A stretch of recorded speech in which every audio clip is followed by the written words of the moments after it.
does work. That's crazy. I don't know why there are any issues. So all right, so for everybody who's watching, we are going to be doing a side cast of Thursday Night Football. As everybody knows, of course, Amazon bought those rights for a very cool $1 billion. So we're doing a side cast. It's going to be, I'll be covering this with Danny Rensch. Now we're gonna have audio from the game. We will not be able to show it because that's just like the whole Amazon Twitch thing and how it goes. But Danny, before we get to that, can you just say the line, because everybody wants to hear you say the line. Say the line. Mis amigos? Is that yeah. I mean, of course, obviously. Okay. I think everybody wants to hear that, of course. Mis amigos. What's funny is we had no idea that was going to become what it was. Although maybe Drew, so I don't know if you've had a chance to deal with Drew Hikaru, our new executive producer, but he worked at the NFL for 12 years. Oh, really? Wow. And he worked like literally in the war room for Monday Night Football. Drew's dad, Don Ohlmeyer, for those who want to look it up, is one of actually like the legends. Like he was one of the like original producers of like Monday Night Football. Like seriously, he's like a legend. And then he worked in esports for a lot of years. So Drew gets a lot of the creative credit for some of the stuff going on right now. And it was his idea was Mis Amigos, and it totally caught on. So shout out to you, Drew. Nice. All right, let me I assume you have the game on your other monitor. Yeah, I'm pulling it up. I am too. I will probably unmute it and then I'll adjust my sound levels. Cool. I'm going to keep it on this monitor next to you so I can. Oops, that didn't work out. I'm going to do it again. So after one first down, Mis amigos. That's pretty how the sound is. He's just a little bit late on this throw. You can also see to the middle here the rookie David Bell. That's right. I got it. So I'm going to unmute that sound, and hopefully there's no bleed. I got headphones on, so we should be all right. There it is. Nice, dude. We're watching football, so we're not allowed to show it to your chat. They have to watch it separately. Correct. Yeah. They changed that from the past. I think last year that basically you were able to do that, but now they kind of changed it. So I'm just getting it set up so that I can oh man, show this. Well, that's too bad. It's okay. It's all good. It's all good. Let me just get this. Let me figure out how to make this a little bit smaller. Actually, I'll just see why not. There we go. Give me 1 second. Everyone loves an underdog. I'll mute it because they're on an ad break. So just let me make it a little bit bigger. I guess the game cast. Make this a little bit bigger. Okay, 0-0, and there we go.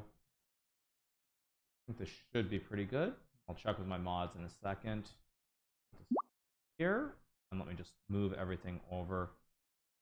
Are we going to talk fantasy football? I hope so. We can talk fantasy football. I mean, I haven't done fantasy in so long, unfortunately. Okay. Like, I've always wanted to do fantasy football because I mean, I used to like do it all the time, but nowadays it's just like it takes too much time, and everybody's way too serious about it, I feel like. So I just kind of I've gotten away from it. All right, I'm laughing at your commands that there's that Danny's lawyers are even meaner than Magnus's lawyers, and Danny can't even make DeLugi jokes. This is awesome. Okay. Well, hey everybody. Way of looking at it. I'm you know what about lawyers, you know, as my lawyer said today in the call that I was in, one of 150 I've had over the last few days. They said everyone hates lawyers. So when lawyers tell you that everyone hates lawyers, I think you're allowed to say it. I think that's like checks out. So yeah, I mean, obviously, like, yeah, I think I mean, again, we want to probably keep it pretty sports center, but still, I mean, it is. I guess I'll ask just one general question though. Do you think we're going to have some sort of resolution? I guess, you know, let me just say some sort of resolution by the end of the year. Let me put it that way, just to keep it very simple. I certainly hope so. And it, you know, and this isn't as I've been often called, a classic Mr. Big Chest response. And the reality is that there are some things that are difficult to discuss at this time, as everyone would imagine. But I genuinely believe that, you know, that we have been in the dark days of this. I think the lighter days are coming, but I also think that there's a lot that I can't predict, right? I mean, right. So I think that there will be some resolution, but I obviously am not totally in control of that. So right, exactly. No, of course. I mean, there's obviously been so much going on. I mean, I know you were talking about Fabiano's podcast and so much, so I was prepared to keep it casual and loose, and then if we ever cross the line, I mean, I did an interview today on it that will probably come out in a few days, to a source that won't be named, and there's a lot going on to it. I mean, I know, again, Mr. Big Chess, like, this Hikaru, like, I want to focus on doing awesome chess events and making awesome chess content. I don't actually enjoy talking about fair play scandals all day. It's actually not. So I don't want this to go on. But right now we're kind of doing our job. So anyway. Right. Okay. Cool. All right. So let's listen back and I guess to the football. Okay, let's do it. All right. Actually, Danny, well, I guess we can just watch football and then talk about like let's all talk the Blitz about champs and everything else. Let's do it. So I actually gave an interview to ESPN about Blitz champs a few days ago. They're going to be writing a piece on it. We're pretty excited about it. I don't know what it'll look like, but they've reached out to Amari and Cheeto. I think the piece is a little focused on Cheeto because he won, based on the questions like the reporter was asking. But it's going to be one of those events. I think that even though obviously, speaking to someone like you who was, core part of PogChamps and what that did for chess, I don't think any events we've done since have ever done that. But I think that there's a slow trickle effect to doing some awesome events for non-streamers but celebrities that really makes an impact with like people who don't normally think about chess. And we've started to see a lot of that, like kind of media trickle in, and people want to know about how the bleep did you get all these NFL people together to play chess, and it's kind of a cool story. So nice. So what is the team that you followed, by the way? Have you I mean, I assume you've followed football for a long time now, since you're from Arizona, of course. Yeah. I'm a Cardinals fan. Sometimes excited, sometimes shamefully admitted. I don't know, depending on the time period or what Kyler Murray does that weekend. Just kidding, Kyler. Love you, man. I'm a Cardinals fan. The highlights of the Cardinals were like zero doubts the years of Larry Fitzgerald and Anquan Bolden and Kurt Warner, and going and then losing to the stupid Steelers in a Super Bowl where Antonio Brown's feet were not even down. For the record, under the new rules, he would not have touched both feet, just for the record. So, well, not to further touch on that topic, but I have to say that there's a pretty funny story around that, because I was playing a tournament in Gibraltar at the time, and and there is a casino there. So as everybody knows, all the rage on Twitch these days is about this sort of stuff. Are we even allowed to say the G word here? I don't know, but at any rate, I made a certain prediction. I did make a small wager on the Pittsburgh Steelers to win the Super Bowl, and so I was very happy with how the game turned out. Okay, well then all right, fine. Anyway, so but that was a great game, like no joke, right? It was a crazy game, and I'm because I'm such a bitter. You ever notice that bitter fans remember the games way better than happier fans do? Like I remember the Cardinals drive where Kurt Warner throws a pick six like on the 1 yard line, and like it was just an insane game. So those were the glory years, and so it's been awesome to kind of get to know Larry through chess, because like I and like openly told him, I'm like, hey man, you realize like my whole family like is like massive super fans of you, and like now we're like hanging out doing chess. But he's Larry's a god when it comes to Arizona sports legends, and I am a big Cardinals fan, especially because of those years. We have not experienced much success since then. Kyler Murray is obviously a special talent, but we will see how that plays out in his career. I don't want to. I'm a little skeptical right now of something's going on. I mean, I would be surprised if the Cardinals won more than 6 games this year, to be honest. I don't really know. Okay, wow. But I think the West is, I think, as usual, Pete Carroll and those damn Seahawks are going to do really well, better than people think. That's how I feel about it. So you don't see playoffs or anything for the Cardinals? I don't.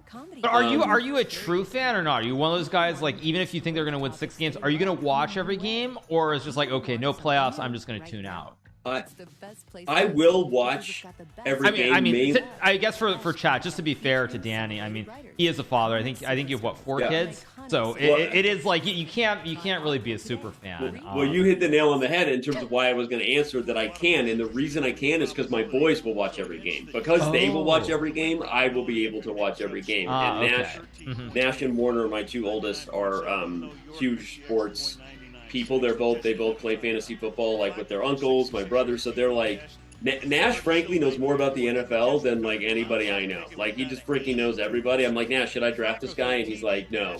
Like but anyway, so he so because they're into it, I get to kind of stay into it, but otherwise it would be a no. And my general theory on fandom and like superfan is I'm definitely much more, I will just acknowledge, fair weather fan here to a degree, because I'm kind of like, hey man, like these guys are like, they're just people, but they're also like super well paid and do a great job. But when you watch as many organizations as I have do this in Phoenix sports, where like the Phoenix Suns are just like, well, they're currently imploding at the ownership level, right? Yeah. But also like when you watch teams do this, I just become more cynical. I'm like, I'm not required to be miserable because you can't figure your bleep out. Like that's how I feel.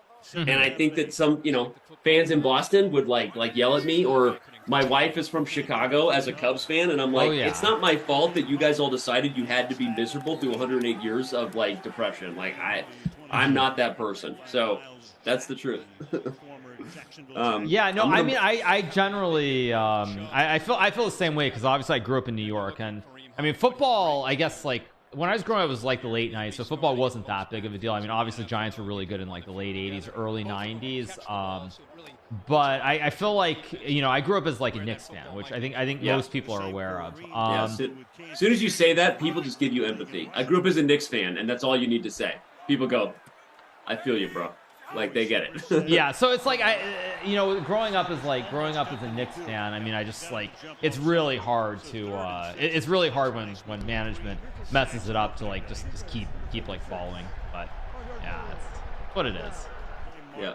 Actually, for people who are watching, I do want to point out one fun fact, and I don't know if I can say this, but I think I will say this. Is a fun fact is the organization that I'm actually with, the esports organization, Misfits. I believe that the Cleveland Browns actually they have a stake in the org, so it's kind of interesting that there's some synergy. Also, for people who are watching, I think actually, is it one, or no, I should say one of the active, let's just say one active player is a big chess fan, Amari Cooper. He just made some Instagram posts about things like me playing against Magnus, other things. There's also another inactive player, I should say, who's also a big fan of chess, who's on the Browns. So there are some good connections.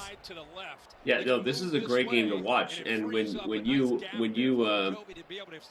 invited me to the game, like you invited me like a month ago, we had no idea what was going to be going on in the world at the time, and so you invited like a month ago. I was more excited about this game than the others because of Amari. So if nothing else, we are all personally rooting for Amari. That's how I feel, because he's and you remember Blitz Champs, man? Like I don't know if you saw like the speech he gave at the end of the event. I didn't actually, but it was one of those things where you just want to go like preach, dude. Like he of his own accord just like started talking about chess and the benefits and how important it is that like for him that like the game grows, and that he how he sees what chess is in terms of like within culture and in society. Like I have to find the clip, but dude, it was awesome. Like Amari was just like, I'm like, dude, like just take it away, man. Like you should just host your own show because you're right. So he through an event that Amari got a lot of credit for those who don't know, but Amari was probably the most influential person in making sure that Blitz Champs happened. Wow. I know he lost to Cheeto, but Amari it's really funny. Yeah. It's really funny though, because if you go back, I remember like when chess was popping off during the during the pandemic, the two people who I remember like hearing a lot about were Amari Cooper and Chidobe Awuzie, because they were both teammates at the time. They were both on the Dallas Cowboys. Now of course they've both gone elsewhere. But it was really amazing, like just to see that, and then to see them playing again. I mean, it was really great. Yeah, he he was like in the weeds, man. Like he was like, "Hey, Amari, like we need to get a hold of this player." And he's like, "I'll get his cell phone." He said, "I can give it to you." Like he was making connections happen, and there will be a Blitz Champs 2 for sure, and it'll probably become an annual thing we do every offseason, not just because all 6 players like are like verbally like, when are we doing, like after the event they were like, when's the next one, like next month. I'm like, you guys, like that's not, you got, your season's gonna start. But and Kyler Murray tweeted about it. I know a lot of people saw that he was like, where was my invite? And so he and I did talk after that, and this is not, I'm not name dropping at all, but I want people to know how awesome it is that these guys are very serious about chess. And so I was like, all right, hey dude, like, yeah, you're in the next one. He's like, okay, like he was super pumped. So there you go, man. NFL players in chess, it's a real thing. Joe Burrow ghosted me. Even though we did have some back and forth. You remember the Super Bowl controversy where like we accidentally leaked his name? Right. Oh, did he get mad about that? He was actually cool about it. He was happy. But he was happy that we closed down his account to friend request. So now you cannot send Joe Burrow's account a friend request. But he didn't really want a new username. Okay. I think because he asked, he was like, you know, would I lose my rating if I had a new username? Oh, wow. And I was like, dude, we could reset your rating. And he was like, what about the games? Oh, so it's like really hardcore. No, he's like hardcore. So he like Joe Burrow, like he gives a bleep. I realize I could probably say curse words on your channel because I feel like when I'm not on my channel, I'm allowed to do that. But I'm also like, you know, keeping my brand, you know, my brand clean. Right. But I mean, I try to keep it pretty clean too. Yeah, we try to keep it pretty clean. But Joe actually does care. And he didn't want a new account once the friend request stopped coming in because he actually cares that much about his history. So there you go, leaked Joe Burrow, who declined a new account. So anybody who knows his username, that is still his username, but you just can't send him messages or friend requests. Right, of course, exactly. Yeah, that's amazing. Wow. I never would have guessed that. Yeah. Yeah. For people in chat who are wondering, I can't actually link this to Prime. It's part of like the change with Amazon buying. I know last season, streamers were able to actually show the game, but they made some changes, so it's not possible, unfortunately. But what you guys can do, and I'll tell, I'm going to give you guys a story. It relates to baseball, not football, actually. But I remember when I was much younger, when I was growing up, I did not have TV, basically. I mean, I had television, but no TV channel, so it was like only watching. Actually, what just happened? He missed it, right? He missed the field goal. He missed that. Oh, wow. Oh, my God. Barely missed, too. Yeah, the wind pushed it. Boswell's like, what? I'm glad I don't have him on my fantasy team. But, yeah, what were you saying? Yeah, so I was going to say, like, I remember, like, when I was really young, I didn't actually watch on TV. So, like, my early years, it was listening to, like, games on the radio. Whether it was baseball, football, actually basketball was probably the game that I listened to the most on the radio. But then, like, at some point when we got like TV, I actually was so used to listening to the radio that I would like turn on the TV, mute it, and then like listen on the radio. So I'd watch on TV with play-by-play from like the radio from 770s, I think it was, back in the old days in New York. So you guys can do that. Just make sure you put it on your stream. Just make sure you put it on your stream. You mute the game there and you just listen to us because we're much cooler. You should do that. If you're watching this channel, you totally should do that. And vouch that Hikaru is huge sports fan. When Hikaru and I visited and stayed with Hikaru's family a couple times when we were kids, traveling, because I needed a place to stay. My parents didn't travel with me. It's a long story about my life we won't get into, but I stay with Hikaru in White Plains. I'm allowed to say that, right? People know. Yeah, of course you're allowed to say. Yeah, okay. Of course. Okay. I should. If not, it's like, well, I shouldn't have said it. Okay, but White Plains. We stayed in White Plains and Hikaru and Asuka, and we. But I feel like I always came in the summer because that was part of the tour, right? Like the World Open, you do the Philly International, like maybe you go hit up like Marshall events. And so we were always into like baseball at the time, like Yankees stuff. Yep. So homeless Danny, Sage, you know, you have no idea. But I was gonna say, like, so what is the policy where they can't, like, can I just like vent something real quick? I feel like you have this like direction where traditional media, you know, we'll call it like strategy or ownership, or we'll just call it corporate like policy, recognizes the need to expand and grow with like the modern content sort of distribution platforms, right? You call them like Twitch and YouTube and the different verticals, and they're like, hey, we got to connect with the kids and the Gen Z, and we got to do this and make it on Amazon Prime because this is the next generation. But then they like do it, and then they like get cold feet, and then they go backwards, so that it becomes like a lockdown thing where people are like, oh, but I can't watch it unless I have Amazon Prime. So you're not actually investing in like the next generation's like loyalty, or like cultivating future retention, right, for your users. And so now you have this experience where I'm just going to like criticize it. You have an experience where like you're empowering awesome streamers like people like Hikaru here to watch it, but you don't give us the feed. And so people naturally are going to want to dual stream and mode. Like a lot of people probably have it on the other channel, right? Or they're going to have it instead of like actually empowering what you want to do, which is manning broadcast style content. You want people to watch the things they love with the people they love. You're trying to recreate what the new I know, dude, I have kids at this age and I watch them. Like, they don't want to engage with the NBA unless they can like talk crap, talk stats, review TikTok in real time. Like, I can't watch an NBA game with my boys not debating about like whether Kevin Durant would have helped the Warriors win a championship. Like, it's every freaking night, man. It drives me crazy. It's exhausting. But that's how they want to engage. It's like with the content creators they love. They want Hikaru's opinion on the game. And so if you're gonna go this direction and then cut it off at the heels, I'm like here to criticize and say like I actually think it's wrong, and they should empower you to like watch the stream 100%. I agree. They should understand the big picture of like growing a generational audience and not like always think about monetizing at the front door. Agreed. By the way, someone in my chat said you should buy the Phoenix Suns. If you think that there's Phoenix Suns money in chess, you have the wrong idea, my friend. So if you think that, that's not a thing. But I do hope my Suns figure it out at some point here. Let's not talk about that. Fourth and inch. So you think, they got it right. Okay, they gave him the first down. Sorry for my rant. I just wanted to say that.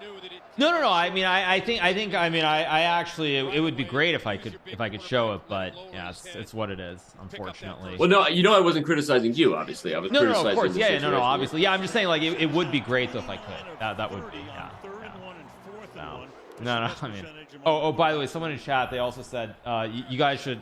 Yeah, maybe if I wasn't winning every Title Tuesday, like if you guys stopped running Title Tuesday, you could actually buy the Suns. If we could afford it. So, by the way, I don't know if we released this publicly, but we ran some numbers privately about how much prize winnings you've won on chess.com.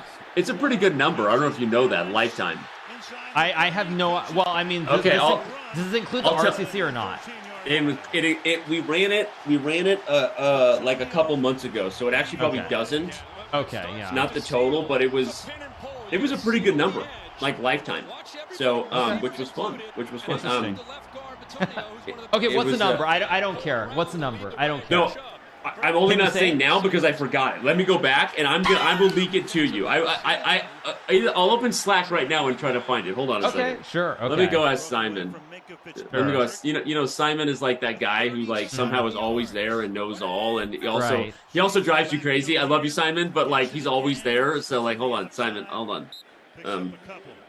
Witherspoon making the tackle there, second down. Let's go at 9. Stefanski told us in our meeting yesterday, he said he's somewhat... Yeah, I mean, because I'm thinking about it. I mean, obviously, Title Tuesday is a much bigger event than it used to be, but I feel like all the money I must have made was probably from the SEC, I would guess. It has to be from the SEC.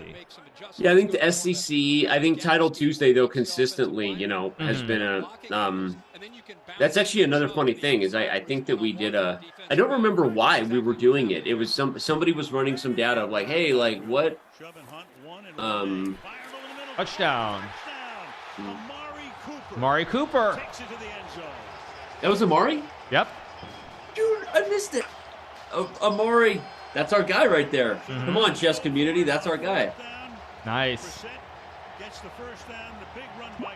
We love you, Amari. We love you.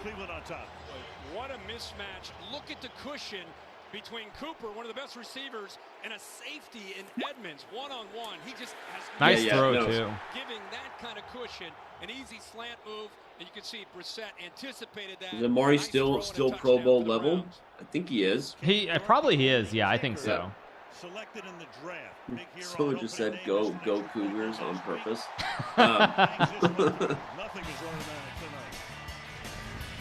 Browns take the early lead with 2:02 Way to go, remaining in the Amari. opening quarter. That was just like, yeah, it was a mismatch with nice slant route down the middle.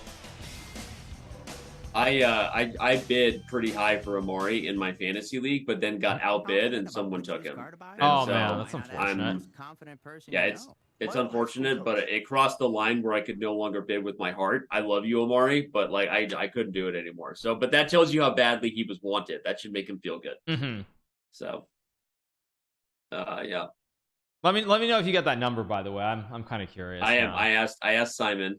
Maybe I'll but ask knowing Sam Simon, too. he probably has an updated number because the RCC was my ATM this summer. Yeah, that's why I asked Simon first. Yeah, but he's on the East Coast, in Canada. Mm-hmm. He's probably out, out for a rip. Boy, he's probably doing his Canadian thing. Yeah. Oh, by the way, first, someone in chat, I hope you're joking. If you're not joking, you said that I'm 10 seconds ahead of your stream. You made $50.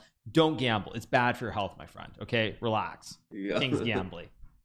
I really hope that's a joke.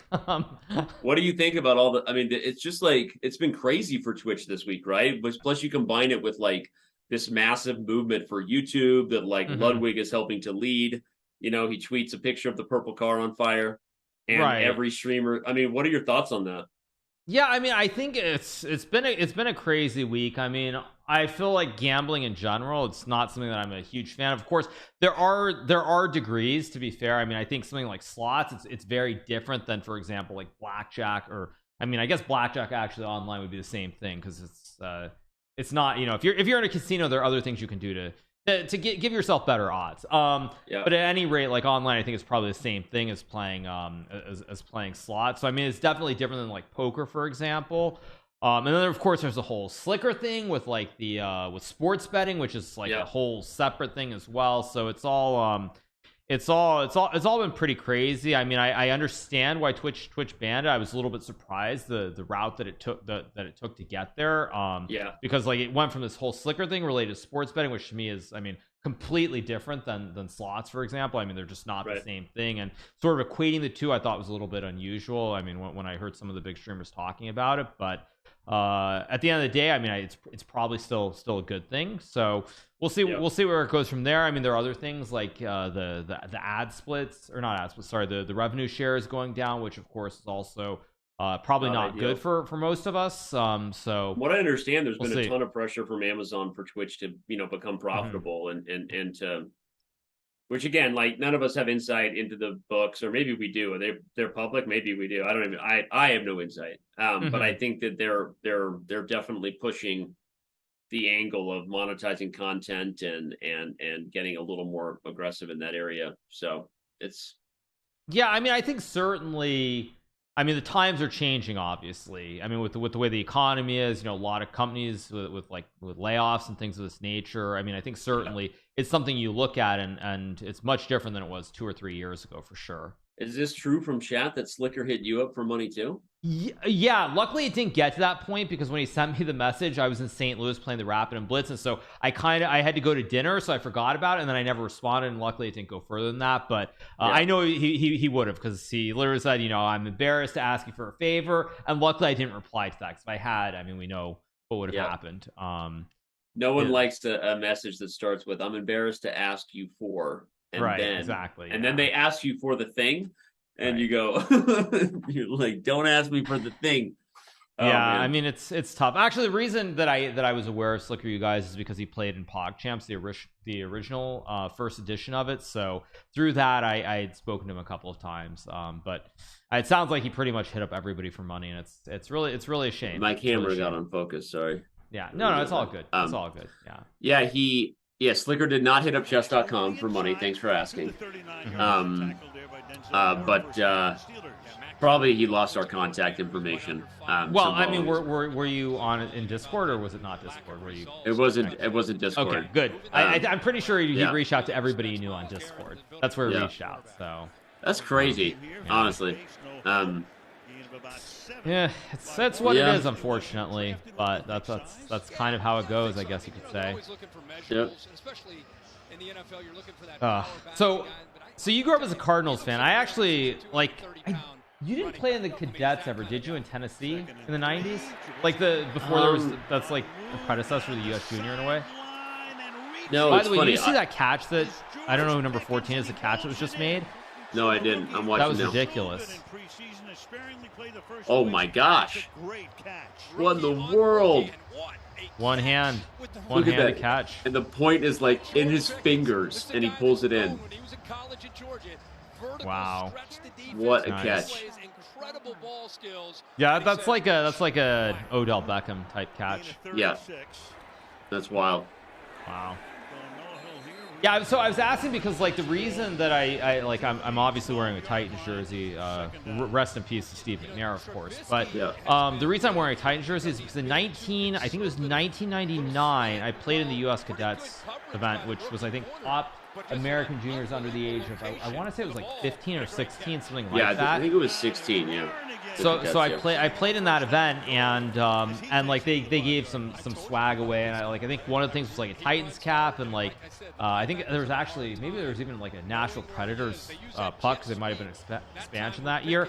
But anyway, like I started following the Titans because of that, and that was the year that they went to the Super Bowl and lost to the Rams. Lost to the Rams. Yeah, I came up 1 yard short. So that's when I started following them, and I just naturally began rooting for them around that time. Yep.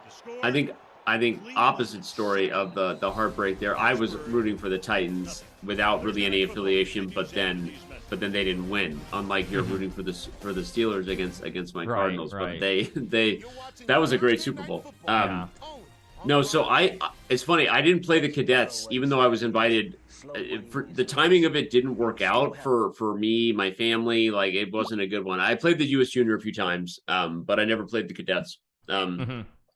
So wish I had, but the cadets even still around? I don't think it is. I don't think they have it anymore. Maybe it does. Maybe in some form it does, but definitely not as prestigious as it was at the time. Yeah, no, at the time, like I remember it was like, it was a big deal. Then the US Junior, I think, became more prestigious, and obviously where it is now. I mean, St. Louis, hosts it, so it's got a thing going. But no, totally. So, what other sports are you following these days? I have followed the Suns closely for the last couple of years for good reason. They've been pretty good. This last year, losing to the Mavericks, I am still just like, I don't know what to say. It was the type of implosion to lose to a team that you were favored to beat in that manner, and to lose by, freaking 50 in the last game. Like I'll be honest, and this is like lifetime Suns fan, but I named my oldest son Nash. I mean, literally, like the night we found out my wife was pregnant, I was 19 and she was 21. Again, long story, wild ride of my lifetime. But I'll tell you, like, I was like watching the game, and I'm like, Shauna, like, if the baby's a boy, we should call the baby Nash. And she's like, that's cute as a first name. And I'm like, we just started calling him Baby Nash. But whether we knew it was a boy or girl, like his name was probably going to be Nash. If it was a girl, Nash is also a cute name. Like it didn't matter. Like, I'm, gender blind over here. I think that Nash was a great name, and we went with it. And, but watching this Suns team, I'm gonna be real. I will be a Suns fan for life, but the way that went down challenged my ability to be a fan of this particular group of players. Like, I am very disappointed by what happened, and I know they re-signed Ayton, and they still have Paul and Ayton and Booker, but like something was wrong to me. Like, I was like, what is wrong with this team? Like, and so that was really, really upsetting. But we'll see what they do this year. Maybe I'm wrong, and maybe they figure it out. But so I'm a big Suns fan. I'm a football fan right now because it's Cardinals season. But I really have the one sport that I have stopped following, even though for years it was like my jam, was baseball. During the pandemic, dude, like the way that the MLB like negotiations and different things went down, like I just was so frustrated with how that happened that I stopped following it. Yeah, I mean, baseball was by far and away the sport that I followed the most when I was really young. But I mean, also, I feel like it's too slow. And in general, the contracts became too big. There was a steroid era. And of course, there was also this, whole scandal as well. Yeah, touchdown. Sorry, touchdown. There's a flag, though. Yeah. But I think it was offsides, right? Okay, yeah. I think it was offsides. Go ahead, sorry, yeah. But yeah, so like I was following, of course, and there's like, the whole scandal with like the Astros and all this other stuff. And so I really want to get back into baseball sometime, but I can't. Yeah, offsides. So yeah, decline, touchdown. Yeah. Speaking of the Astros, I can tell you that, an interesting part of anti-cheating right now, I'll touch on this subject knowing it's sensitive, but I'm not going to get into the sensitive stuff, but I'll say this. In giving some different interviews and talking about it, one of the things I think people are often surprised to hear about when it comes to statistics about how we're able to kind of aggregate someone's DNA as far as who they are. And I gave some comments about this when the Houston Astros scandal was happening, and I won't say to who, but it was people who were dealing with different things about it. And one of the things we pointed out, Hikaru, you'll love this, is one of the things people take for granted when you're measuring someone's ability to achieve greatness is that if they're receiving inside information, when you look at someone's DNA about how often they forget about receiving, how often they play the best move. No matter what, over a lifetime of data, there will be the times they play the best move, but there will also be times they miss, where they swing and miss, right? Or they throw a dart and miss, or you tried to play the best move, but you blunder, right? And over a lifetime of data, you can see someone's DNA, who they are as a chess player, the amount of times they play the best move, and the amount of times they don't play the best move. One of the things that we do that a lot of people, I think, know about that is a little more innovative, more than just like advanced T1, T2 analysis or comparing yourself to stockfish, is like we're looking at ways to sort of measure people in a, how can I almost walked into a big data thing there. I can't say because it's our algorithm, but I'll say this, that we are, I can say this, that like one of the most fundamental mistakes people make is forgetting that where chess engines have evolved, just comparing to the top engine is no longer a useful way to look at it, because every engine is so much better than humans that the aggregate way looking at T1, T2, T3 of any one engine is like moving the goalpost and wondering why, like, I kicked it through the middle and the goalpost wasn't there. To use a football analogy, it was moved to the left corner or the front of the end zone or here, right? So one of the innovative things that we've done as far as how we can aggregate what we do is like, if you look at things from an evaluation perspective versus the top move perspective, there's always a top move, but there are moves that fit within the top group of moves. Because this allows you to, in a more broad sense, catch sophisticated cheating, because people are matching up with a move that stays within the top eval, let's say 0 to 0.24 before you get 0.25.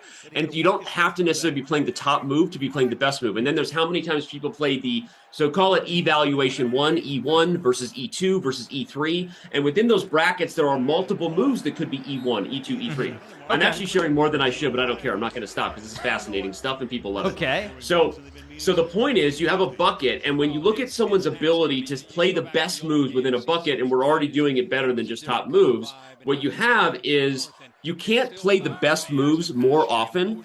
Back to the Altuve, we'll go back to Astros.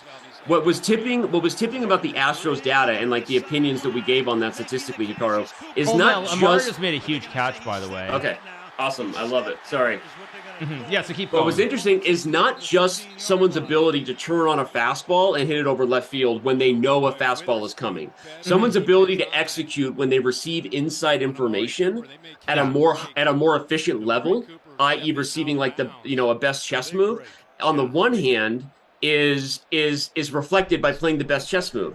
But if you aggregate that data over time, what's really telling about the Astros scandal was how often they were no longer swinging at pitches outside the strike zone.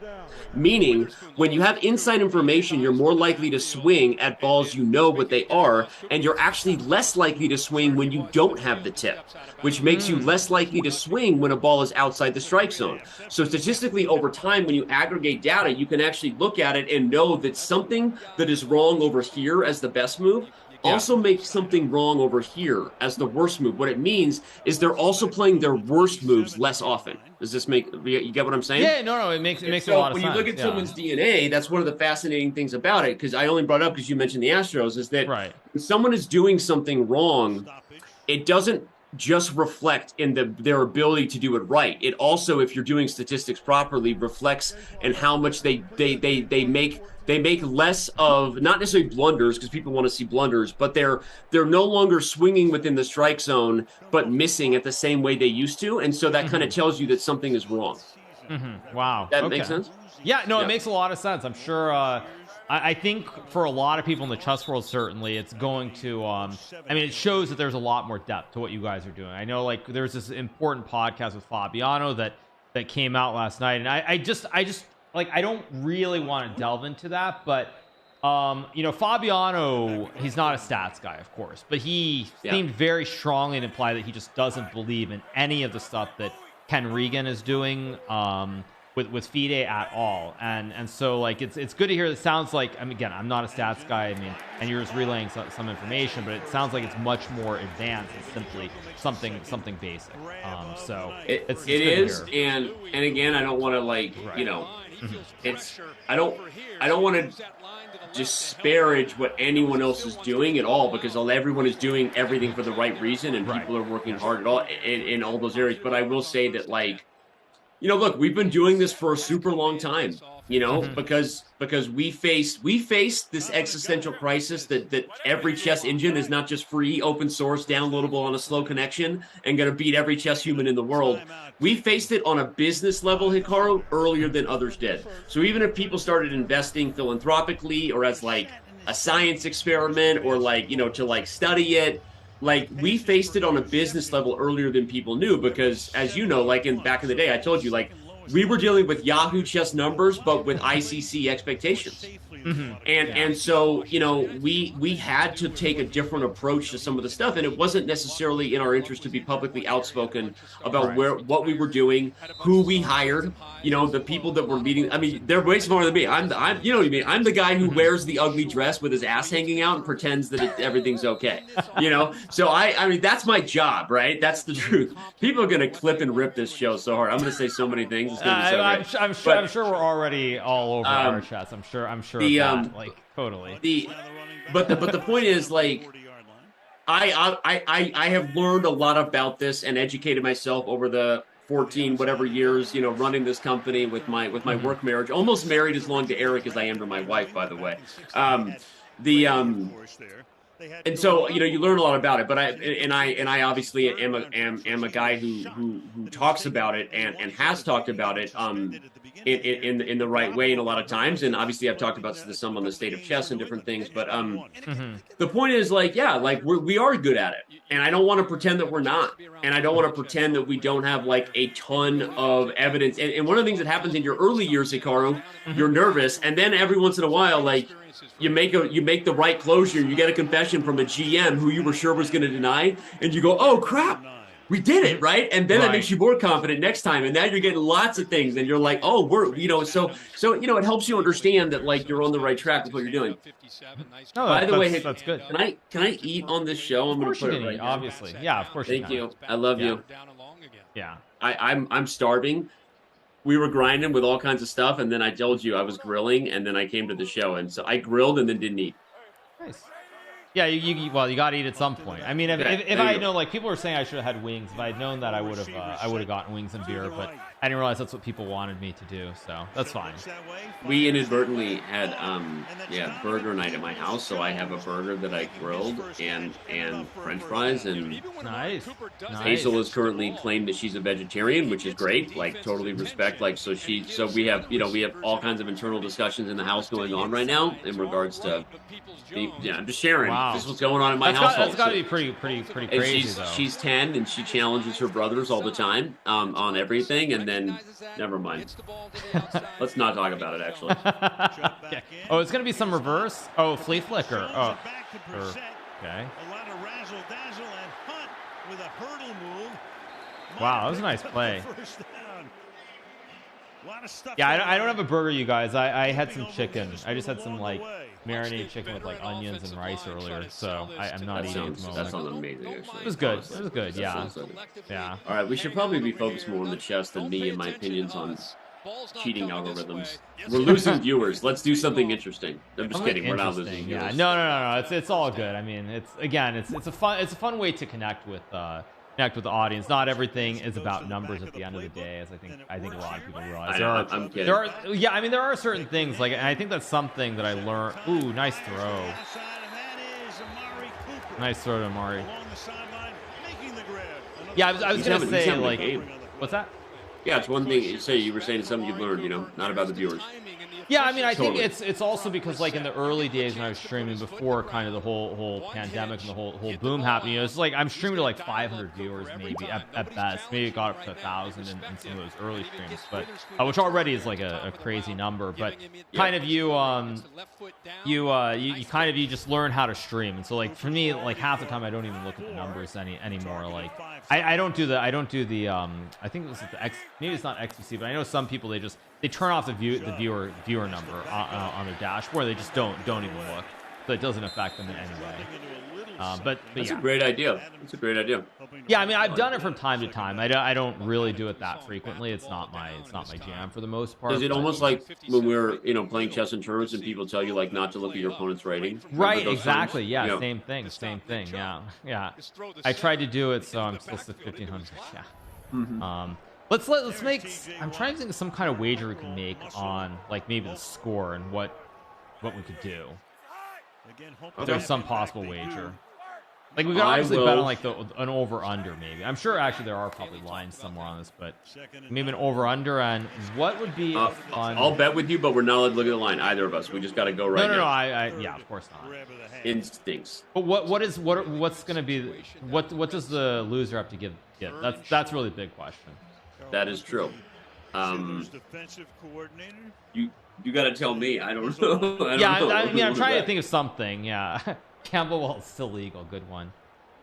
Another good-looking drive by maybe a tweet. Okay, we could just do like a tweet. Keep it okay. nice and simple. Yeah, we'll keep it nice and simple. But what I mean, I'm taking the Browns though. So if you also want the Browns, then we have to come up with a different. Okay, so we're just gonna bet. Okay, you just want to pick the team as opposed to like an actual like over under. Like on no, we can do that. That's why I said that. So okay, you can just take the Browns. I'll take the Steelers anyway. That's fine. We can just bet on just like straight up on. All right, straight up. Browns Steelers. Here we go. I know Browns look a little bit better to me, but. It feels that way, but it's also young, right? We're not at halftime yet. That's true. And it's 7-7, yeah. Like, yeah. They're on a great drive now. But Amari, this guy's balling tonight. Yeah. Amari is playing amazing. Now, I guess on, like, it's been a while since I've really followed, I followed football. Oh, nice throw. Wow. That was a great pass. Browns are -4.5. Okay, yeah. Loser has to admit they publicly think cons. That's a great one from Grave Rob. That's funny. That's a great one. We can't do that, unfortunately. But what's that? We publicly what? This guy Grave Rob in my chat. He wrote, "Loser has to admit publicly they think cons cheated." Oh my gosh. That's pretty funny, actually. Oh man, yeah, that's good. No update, right, on that. Oh, what? Did you miss it? Yeah, I just missed it. That's actually one thing I do like in the NFL. They push back the extra point. Yeah. Because it was just so automatic. I mean, just so automatic every time. And there are people even now that think they should do more with it. But I think it's the amount of misses has increased so much since they did it that. Yeah. Yeah, what I was gonna say is it's been a while since I followed, but it appears like they aren't using was it like the yellow first down line? Maybe that's because it's Amazon, but like, do they still use that or not? The yellow first down line. They aren't using it on this one, I don't think. They aren't using this, but I saw it watching football on Sunday, so I think it's still there. Okay, so it's just So maybe just for Prime. Yeah. Right. Okay, fair enough. Yeah, bring it to the 50-yard line. Yeah. Oh, it is? Maybe I'm crazy. I didn't see it, but yeah, it's NBC or ABC Tech. Okay. It was owned by one network, so probably it's on Monday Night Football. Yeah, you guys. As far as why do I have a Titans jersey? Because when I was younger, I was a Titans fan. I did like the Seahawks when I was out in Seattle. That's the other team that I followed. But that's about it. And when I was really young, I mean, I kind of followed the Jets very briefly. Very, very briefly. but that was only maybe like 1 or 2 years when they had Vinny Testaverde as the quarterback and they went to the Super Bowl. I was a Broncos fan for a little while with Elway before the Cardinals were, you know, I don't know. At some point, the Bidwells turned around the organization and kind of won over the community. I mean, for a long time in Arizona, especially because it's such a melting pot of Midwest and you know, all kinds of like snowbirds that slowly settle down in Arizona. Like, oh, you know, Arizona, as someone who's born in the Phoenix area, born in Mesa, I'm like, you know, Arizona natives aren't as common. Right. And so you know, you didn't grow up around people who were Cardinals fans. Everyone you grew up with, where they were like fans of Chicago or like LA or you know, New York or wherever, right? So I was a Broncos fan for a while. My mom was from Colorado, so there was some ties there. But that was how that was. Yeah, but then eventually Arizona sports franchises, I think, started to get it right, and so everyone started becoming a little more of like a local fan. So that's you know, that was good. Yeah. Although I mean, again, this was probably when Elway was there and they were like winning the Super Bowls, right? Yeah, it was good. I'm taking a bite of this sandwich. Can I do that on air? Of course you can. Absolutely. Yeah. I mean, it feels like go ahead. I mean, if you need to mute your mic for a second, you can too. Don't worry. It's not a big deal. Yeah, it's not a big deal at all. Well, this Browns There we go, Burger Town. They've had some miscues that have cost them, giving up some big touchdowns. If you know, yeah, so I think that what the Browns, they're both 1-1, right? Is zone coverage, miscommunication, bust. This was last week, letting a back out of the backfield. Could see. Oh, by the way, one actual, like, you mentioned Blitz Champs earlier and how you hope to do another version. Are there any plans to do another Pog Champs potentially, or is that like not really in the near future?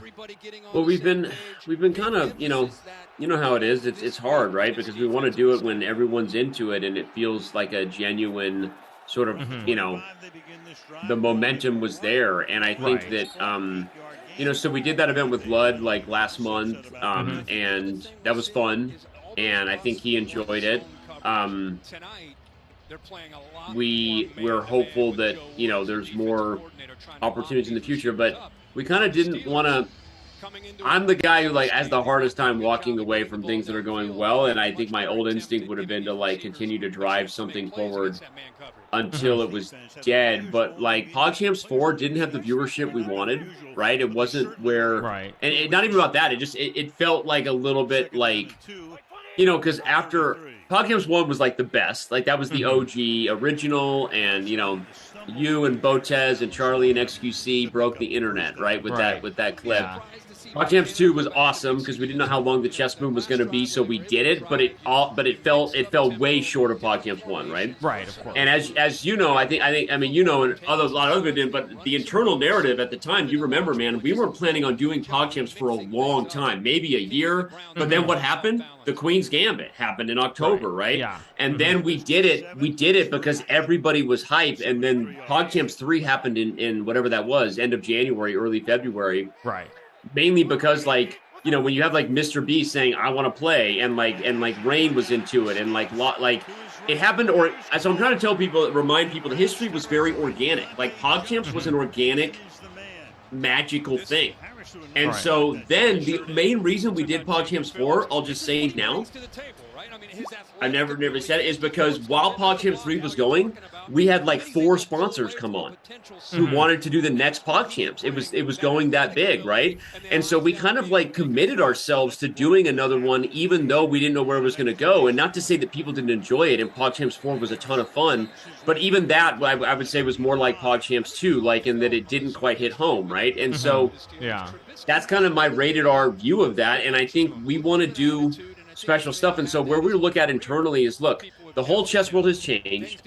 The hockey stick that happened for our community has come down a little bit, but now it's staying and things are kind of like going up again. We're heading into like the winter months. And so I think that doing things like Blitz Champs and some other events we have going that are like a little more like mainstream, like athlete kind of celeb stuff, like, you know, that's the kind of stuff we're trying to look at doing right now, because I think that's a little bit more.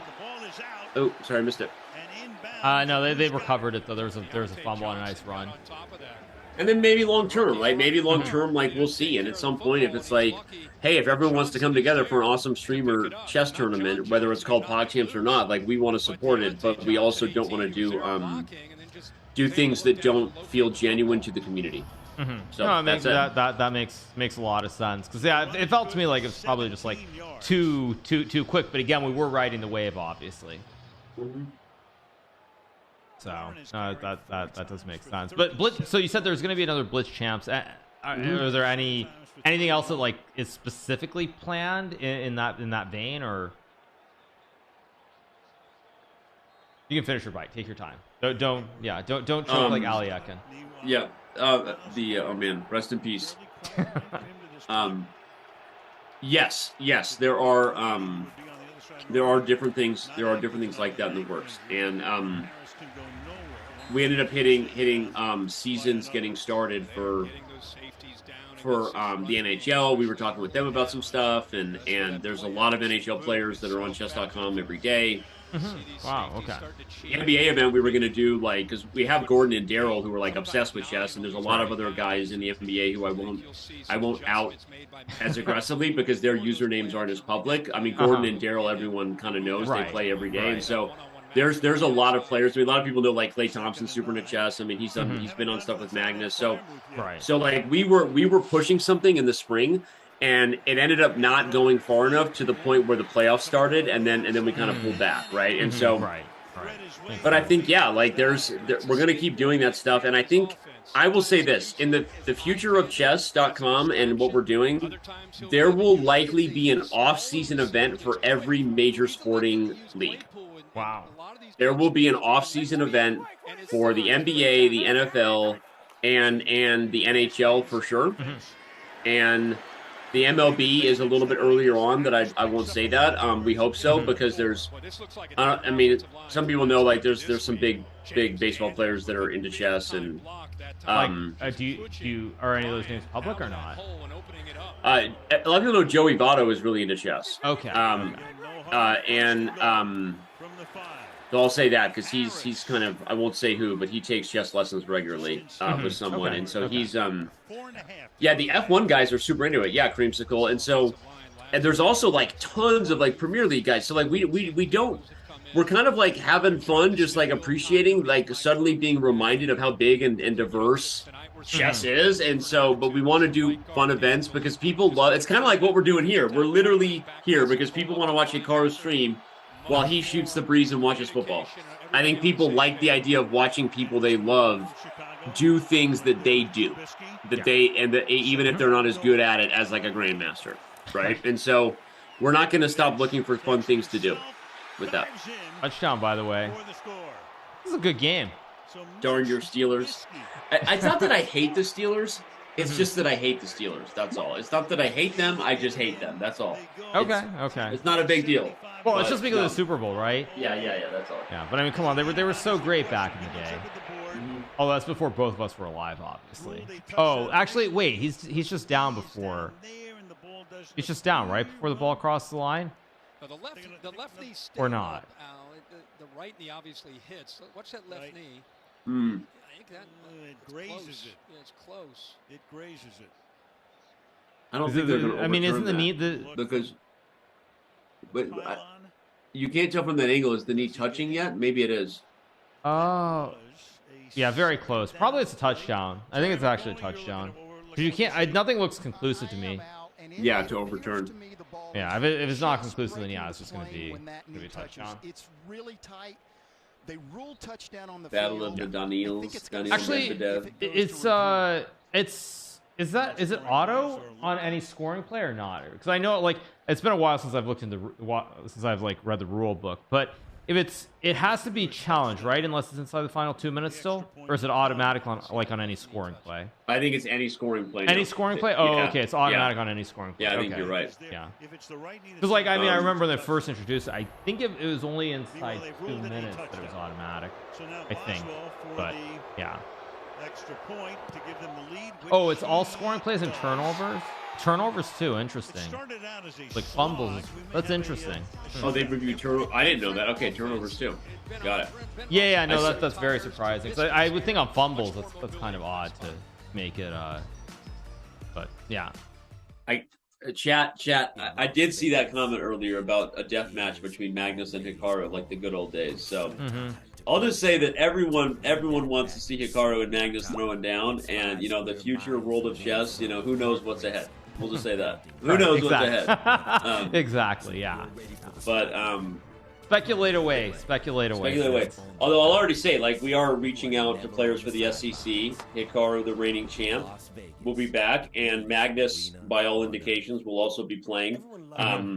He hasn't given 100% confirmation yet, but I think he plans to play. And I mean, he played before the whole deal was happening, so I think Magnus as a player has always been very separate as an entity from like the Chess 24 kind of play Magnus group, and so that's why he's like kind of gets to kind of control his own destiny. So I think Magnus is going to play the SEC this year, like no matter what, like even if it takes a while for the deal to close and those sort of things. So. Yeah. No, it's amazing. Great. It's a game of millimeters. And how many bites does Danny need to eat that burger? That is a really good question. I've taken 3. If I was doing this, not on camera, it would already be gone. I'll tell you that. I'm pacing myself. It's good. Actually, is Ali Reza going to be playing in the SEC or not? Ali Reza has declined via ghost our invitation. Okay. I wish that Ali Reza Jimmy Haslam and his wife, okay. I'm leaving it at that. Okay. Yeah. So yeah, just curious. But no, Ali Reza has not played online chess events, right, for a long time, and so he's he has a plan on that, and respect that. He's doing his plan in regards to his online chess events. I personally, think the fans miss him and don't even necessarily agree that it is necessarily like the best strategy. Just I'm allowed to give an opinion honestly, just as a whatever. Like it has nothing to do with him playing in our events or not. I think that it's good for him in the game, and I think the game is evolving toward fast time controls and being online. And I don't think there is a narrative where not playing fast online chess means that you're not playing. That you're playing in events that don't matter. Like those events matter. Those are the events the fans want. Those are the events like where the viewership is there. Those are the events with tons of lucrative prizes. So to me, like I don't really understand the strategy, honestly, and I wish he would play more events online. I think it'd be good for him and good for the game. Okay, yeah. Once it's wow, that was a terrible run out there by the Browns. Should have just taken a knee in the end zone. This is why you picked the Steelers. Darn yeah, I mean. Like, I mean, don't forget I went to college in Pennsylvania, so it's kind. I mean, I do have that as well. All right, fine. Yeah, for chat, my favorite team. I mean, it's still these days since I've been getting back into it. It's probably the Titans again, although I'm not happy with like the whole quarterback situation. I mean, I've never liked Tannehill. Even living here in Florida, I mean, when he was with the Dolphins, I'm just not a fan of Tannehill. Yep. Over the middle, that's caught.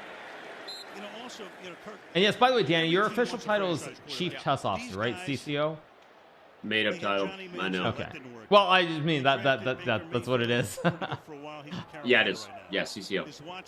Right. I think in a more traditional world, I would have had we don't have a CMO, and most of like what our content is doing is growing the game and serving the community. So some sort of marketing, I guess you would say, but not really. And then it's all content. So maybe CCO is like Chief Content Officer. But then the truth is, we're a chess company, and Eric and I always say, like, we basically wear co-CEO hats in more ways than one, and so you can't have two CEOs. And plus, I'm a high school dropout, and he's the Stanford MBA, so he gets to be the CEO, and I get to be the made-up title. You know? Right. Sorry, I was just writing in my chat because someone's saying I don't know anything about the Titans, which is pretty good. Yeah, I am not a made-up title. It's just not as good as GM. Sorry, what's that? Go ahead. I'm being. Chat said is I am a made-up title too, and I said no. It's just not as good as GM. Yeah. But I appreciate that. Yeah, exactly. Yeah. Oh, actually, someone asked an interesting question. They said, "Do you see yourself as the Dana White of chess.com?" The Dana White. Who's Dana White again? I assume you're joking, right? I'm just blanking on who Dana White is. He's like the head of the UFC. Oh, okay. There you go. He's like the bald guy. Come on, like okay, know, okay, Dana White. Okay, Dana White. When you said Dana, I was thinking Dana Carvey, and then I was down the road of like, not gonna do it. Never mind. Now I'm with you. That's the name I've not heard in a very, very long time. Dana Carvey. I do. Ain't gonna do it. I do that all the time. Impersonations. Dana White of chess.com. Well, I guess probably like the Dana White of probably just is like the Dana White of the chess world. I think it's a better way of putting it. I mean, I don't know. I mean, I think I've done the best I can with chess and chess.com with where I sit, and obviously sometimes not everyone agrees with what the best you can do is, but I think overall we've done a pretty good job. I'll say this, man. I've been reflecting on a lot of the things of not just the last couple of years, but overall, and I will say that I believe that we are in a special time, and we have a special generation of human beings in the chess world right now. I believe that people are going to look back in 20 to 30 years like you do at times, and you go like, how did the unique, opportunities and circumstance take place, and why has chess become what I believe it's on the way to being, which is a multi-billion-dollar ecosystem, something that supports the livelihoods of so many and does awesome things. And I believe you have a unique generation of human beings right now in the chess world. And I think that you can start with, Hikaru and Magnus. You can talk about, people, from a business perspective. You can talk about all the many creators, Gotham, Botez, Chess Bras, like just go down the list. And I think that there's a lot of people doing a lot of things that are like genuinely awesome for chess at the right time. And I think that there are people that are going to look back and realize that was it's like accidental, right? And I'm not comparing ourselves to like. So are you saying that this is like the golden age in a sense? I kind of feel that way a little bit sometimes when I'm not just stressed out of my mind dealing with crazy scandals and wondering when I get to resign and retire. Any day now, I'll just, when I'm not fantasizing about the fact that I'm stressed out of my mind. Although, as my wife said, the new word for stress is excited. Like, honey, aren't you excited right now? Excited about your life? And I'm like, all right. Anyway, so when I'm actually taking a step back, which sometimes streams like this help me to do, so I appreciate you. It's good therapy to like take a step back and remember we have an awesome community of people. And overall, 90% of people are just effing jazzed about chess and about the content they love, about whether they got a brilliant move, or they love the opportunities. They love that they have Lee Chess and chess.com. And like, there's so many awesome things about chess. And like, everyone wants to make it like there's some religious dogmatic fight between Lee Chess and chess.com. You know what I say to those people? Like, the religious dogmatic fight is with them. It's not actually with like the content or the chess or the product, because most people use both every single day. Or a lot of people do, right? There's just like, it's just insane if you put yourself in the echo chamber of the negativity. And I think when you take a step back from that and just think about it, I actually think we have a number of very unique human beings who are, for whatever reason, like passionate about making an impact. And it just happens to be through chess. And every person here puts on a different hat at the time. When you talk about Botez, when you talk about Gotham, when you talk about, Antonio, Godmator, when you talk about, everyone has their hat that they're like, what I do for the community is this. And I think that while there's clearly a hierarchy, and I'm not saying that there aren't people who like wish they were in this person's spot versus this, but even like the dozens and hundreds of content creators and streamers are literally making like people happy on a daily basis. This didn't exist 5 years ago. Like, this didn't exist. For chess. Neither did hundreds of streamers, right? Or all the things. And so I think if you take a step back, I think we're in like a really unique time. And I think that people are going to look back at an industry that completely changes, and they're going to say like, that was kind of cool. And I think that that's going to happen. And I think so. That's how I view it, honestly. And so I'm not the Dana White. I'm the Danny Rensch of chess.com. Right, And exactly. I'm not the hero that the people wanted, but I'm just the Danny Rensch of chess.com, screwing it up every day. So that's what I'm doing. I'm here to screw it up every day. You're welcome, chat. Go ahead and clip that and send it to Reddit. They'll love it. Right. Of course, exactly. Yeah. Yeah, no, totally.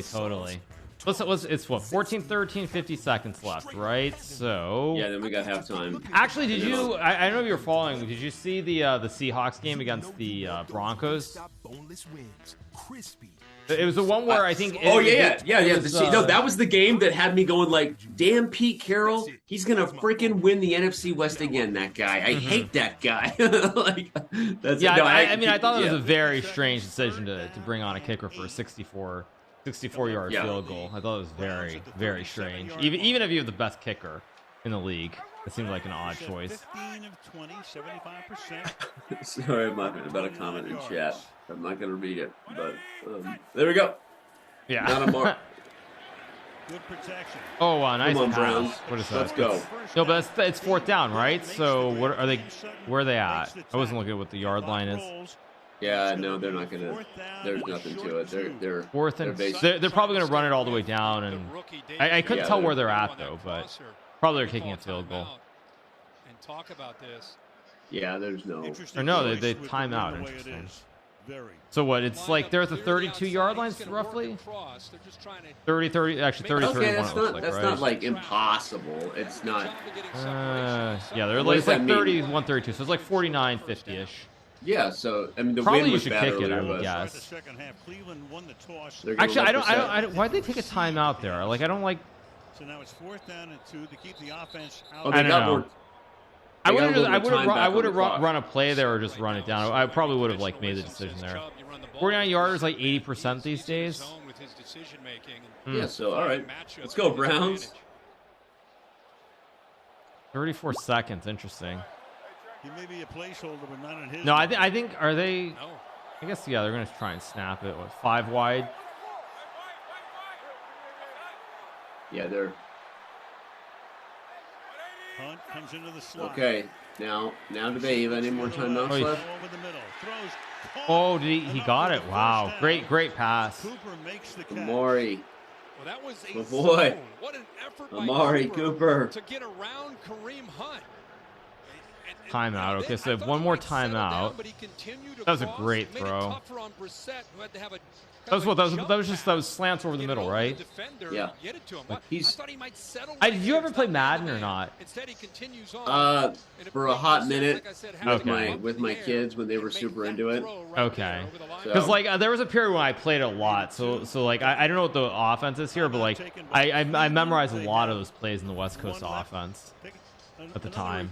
So that's why sometimes when I see these plays, it's like it reminds me of that. Under review. Yeah, I'm not good at those video games with sports because as they improve the algorithm to punish people who just throw Hail Marys every time, and they're like we're not just gonna let the Hail Mary work. You have to actually be able to click through the plays and then call actually change it and do it statistically the algorithm favors when you should run it, when you should throw a slot pass, when you I was just like, I'm gonna go for this pass, and then I got worse and worse. I was better at blitz. You remember NFL blitz? Remember N64 blitz? Yeah, that's really that game was my jam. This is like the old school Smash Brothers and NFL blitz. Yes. Oh man. Because that game, the algorithm was crazy, right? It was designed to just do the most bananas thing. It never should have worked, but it worked. NFL Blitz was the jam. Yes. No. NFL Blitz. I love that game. That's so long ago now. It's crazy. It's like what 25 years ago, roughly. Like what late 90s, isn't it? NFL Blitz was before 2000, I think. Late 90s, and then I think maybe still in the early 2000s. At some point, Madden just took over. Right. Exactly. And Madden was like the original like esport game, the first one that like was like, or at least on like a global like mainstream media level, where like people were following like who the best Madden players were, and you know, well, I mean, but I mean, there was Madden.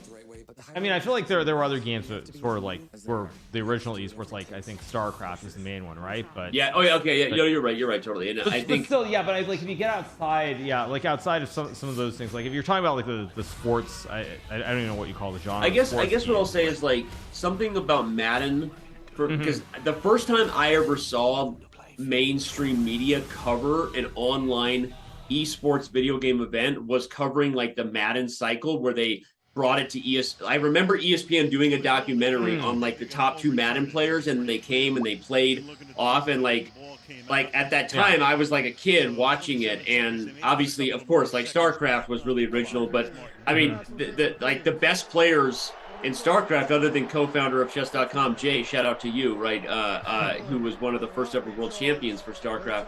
At one point, his actions per minute were like insane. Like, dude, do you know that Jay was like an original OG badass of StarCraft? I did not know that. No. Yeah, dude. He, so Jay, but Jay won. He went to Korea and won like the first ever unofficial StarCraft World Championships, and Really? but it wasn't mainstream as far as like media like caring about it yet, from what I remember. And I could be wrong, but that's kind of what I don't know.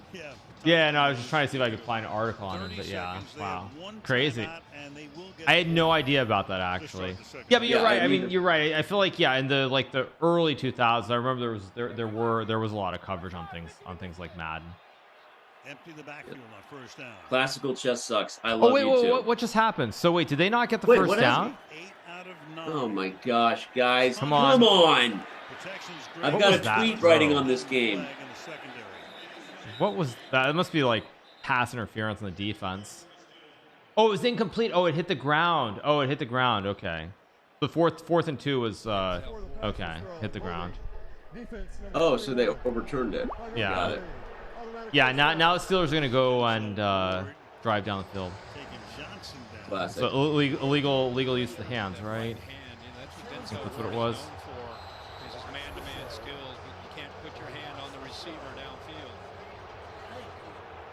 Yeah, I remember. I think it was like the I think it was like '99. I bought the rules book for the NFL. I remember it was like this little white book. It had John Elway on the cover, and I read it cover to cover. You read the NFL rules cover to cover? Yeah, for some weird reason. Oh my god, Nice that's pass. so awesome. That's such a Hikaru Nakamura nugget. That just tells us where your brain was at. Yeah, I don't know why I did that, but I did that. So yeah, it's so stupid. Okay, so what? 17 seconds or what? They're at like around the 50-ish. Yes, thank you, Flopcake. Thank you for the comments. Someone in chat said illegal use of the Hans. That's a good one. Good one. Waiting. He knows he's going in there. It's a great throw, right? So what? They're at the 50-ish yard line. Yeah, they're 17 seconds. No timeouts. That is so awesome that you read the NFL rule book. Why not? I mean, I don't even. I remember like I don't remember. Actually, I don't remember why I bought it. But I was with Oscar, my brother, and we went to. I think it was Barnes and Noble, which really also makes it sound really old now. But I think it was Barnes and Noble, and yeah, for some reason I bought it. I don't remember why, but yeah, it's insane. I feel like it's the kind of thing you would do though, so that you knew the rules, so you could like win an argument with Oscar about the rules. Like probably you just wanted to know the rules. Yeah, exactly. Yeah. What's a better read, the rule book or the Bible? Also a good one. Also a good one. Yeah, cover to cover. Hold on. So 12 seconds, 50-yard line. Oh, this is Mitch Trubisky, I guess. He was with the Browns, right? Or not Browns, sorry. He was with the Bears, right? Yeah, Trubisky. Yeah. Yep. A couple tough weeks for these receivers when they felt that they've been open and they want the ball. 12 seconds. Let's see. Some angst there on the outside. Let's see. Very frustrated last week on a couple of occasions. All right, come on, Browns, make a stop. Let's not. You already missed the extra point. So what? It's shotgun, three wides, and tight end. Come on. Terrible throw. They're gonna kick it. They probably need to kick it now. No, but it's, I don't know. no, they can't. They can't. They're too far out of range. It's Hail Mary time, right? 5 wide, straight down to the end zone. Danny's NFL blitz play. Call it, baby. Yep. This Browns defense right where he needed to be in man coverage. Okay. Indoors, you might try a Let's see. 6 seconds left in the half. Time for the Hail Mary. Actually, you know, it's funny. The other day I was watching Hail Marys, and I was reminded because I watched that game between the Packers and the Cardinals, the one where they blitzed. No, but I mean the Cardinals won anyway in overtime. But if you remember the Aaron Rodgers Hail Mary, right? Yeah, because he had thrown one earlier in the season against the Lions, and then they blitzed on that play, and somehow he was still able to make like the greatest throw of all time off his back foot falling away. Trying to get it going. 0-2. Of course, these guys. LSU I remember. What is this game they're bringing up? It's just. I think it's Bengals Dolphins. That must be. Is that next week? I guess. Oh, okay. I think that's next week. Yeah. Got it. Next week. And I will be covering that for people who are wondering. I will be covering that. Hopefully, at some point, Amazon / realizes that it would be better to let the streamers watch the game. Hopefully, but who knows? 6 seconds, 3rd and 10. There's the 50. I mean, they could try to throw an out route to the sidelines, maybe. They probably should have tried to do that on. They should have tried to do that on 2nd down. Actually, try to like get like 5 yards and then kick a long field goal. Okay. All right. It's a roll out to the left. 14-13 at halftime. What is that? That was terrible. Yeah. All right. Well, it gives my Browns or my Browns if I really care, but we'll pretend I do right now. Yeah. So I guess it's halftime. So I mean, I'll probably get up, stretch my legs, and actually I'm gonna go get a little bit of food and some water, maybe a beer. But I guess I'll probably take like 5 minutes. So yeah, I'll be back in a few. I'll take a few minutes too. I'll just sit here while you're gone for a minute and just chat. Sure, absolutely. Go ahead. All right. By all means, do. You have the floor. All right. All right, everybody. This is our chance, right? Do we think Hikaru should take off the Titans jersey before the night is through? Should we put some... Wait, we don't want to violate any Twitch TOS these days,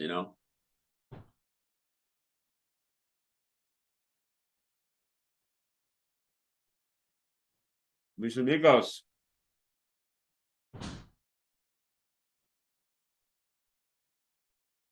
You want him to be shirtless? I don't really want to. I was kidding. I just thought it would be a funny thing to say with Hikaru gone. Like, all right, guys, he's gone. What do we want to do? Like, should we play like a drinking game where every time I get Hikaru to say something, you guys have to take a drink at home?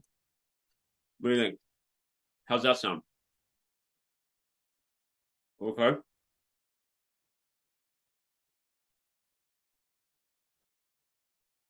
I can do that. I can try to get Hikaru to say things and he doesn't know he's doing it, I mean, let's not clip this for later. Don't want him to figure out our plan.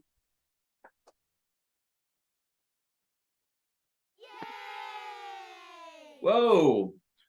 Shout out to Champ1977 playing Hikaru's role for a whole ton of gifted subs. Classic dude. Have I said anything incriminating myself yet, everybody? I talked about fair play. I gave an opinion that we all wish Ali Reza would play more online chess. Facts. Okay. I'm trying to get myself in trouble, but just being honest is what I do. And then they're like, hey, don't talk about that. But no, we're not gonna touch on certain things right now. But back at it again with the white T-shirt. That's right. Hey, Hikaru's back, Dan. Thank you to Champ for the 20 gifted subs, by the way. I missed that. Thank you so much. I thanked him while you were gone, just so you know. I wouldn't leave you hanging like that. Go ahead. You can take the floor. I don't mind. You almost never fun. stream, right? I never stream anymore. I miss it, and every time I do, I go like, man, this is so much fun, and but I don't even play chess anymore, and it's. Like for someone like you, you're still playing chess at such a high, and I don't mean still as in but dude, you play chess at such a high level that I never played at your level, but I used to be better. And when you used to do something better than you do now, it's hard to play and be worse and enjoy it. Like you almost want to do, you know what I mean? And so I'm very well aware of that. Yeah. So that's the thing. And like, I think at a certain, I think unless I'm streaming or having fun or enjoying it on some other sort of like relaxation level, I just don't play as much. So they want me to get in the car. I guess like I know that, of course, because my stepfather, I mean, still, like he tries to play here or there, and it's very tough to watch. He's like 2300 at one time. Now he plays like maybe 2100 level, maybe, if that. I mean, obviously, to be fair, he is like 70, so like that kind of does change things a little bit, but still, I mean, I know the feeling. It's like you play it and you're not as good, and it's, I mean, do you intend to, like, I mean, maybe after all this stuff, and like 5-10 years, or maybe once your kids are out of the house, I'd like to play a tournament here or there? I want to, and I want to start playing a tournament every year, like now. I think that I actually planned that after I did well in Denver, but then we had a pandemic for 2 years, right? And so I didn't play, and so now I don't even know. I mean, Eric and I almost went to the National Open at the last minute this year. Oh, okay. Just like for kicks and giggles, we were like almost going to just go and play, and then we didn't. But I think, I mean, I miss it. How did you feel? I mean, like as the biggest chess streamer in the world, and then you started playing OTB again with the Grand Prix and then the candidates. Like, I mean, I guess what I would say is it was fun when I started playing again. When I played like in Berlin, both of those FIDE Grand Prix events, I really enjoyed. Now, obviously, having a good result played a role, but it felt different when I played those events. But I mean, not to be a Debbie Downer here, but the last two events that I played in St. Louis felt very monotonous, and I was not enjoying it. So again, people can take that for what it is, but I wasn't actually enjoying it. Even when I finished playing the Rapid and Blitz, I had a really good final 2 days in the Blitz. I just felt extremely tired. It was like almost like a relief that it was over, as opposed to the fact that I got second place in that event. It was just a relief that it was over. So I don't know. I mean, it's hard to tell. Like, maybe it was just the originality. But I mean, the last couple of events haven't felt that amazing. But the first ones when I came back and played like in Berlin, that was a really, really good feeling. Those first couple events. Makes sense. And then it's probably like becomes a self-fulfilling thing too. Like when you're enjoying yourself, you're enjoying the environment, you play better chess, and then that makes you enjoy it more, and then whatever, right? So if you're not having a good time in the environment, like, and then if you're like not starting off on your best chess, then it's kind of like, I want to get out of here, right? Right, pretty much, yeah. And certainly for me, I mean, I definitely felt that with the 960 I played in St. Louis recently. But even the Rapid and Blitz, like, I know I had a great finish in the Blitz, but I was just tired. I wanted to get out of there. Someone just said, "Is Danny 70?" Right? Almost. Yeah. No. That was my stepfather. No, you're amazingly, you're only 2 years older than me, right? Yeah. I'm 85. You're 87, right? Yeah, exactly. Yep. Yeah, that's wild. Oh man. Well, this is a lot of fun. I mean, so you're doing this every I'm doing it for the Thursday. next couple weeks at least. I mean, I think like Twitch, there were some streamers they asked. I think they did it like 3 or 4 weeks, and maybe I'll do it beyond that. Maybe I won't. But at least for the next 2 weeks, I am. And I wrote to Urshel recently, and I think he said he was available next week. So there's a good chance I'll try to get John Urshel on. That sounds awesome. I mean, I know he's like super busy these days. Actually, what do you know what he did during the pandemic? Because I remember prior to it, he was going to a lot of these like top level chess events, and then of course pandemic hit and stuff. John like that. John has a second baby now, so he's got a family, and they're doing awesome.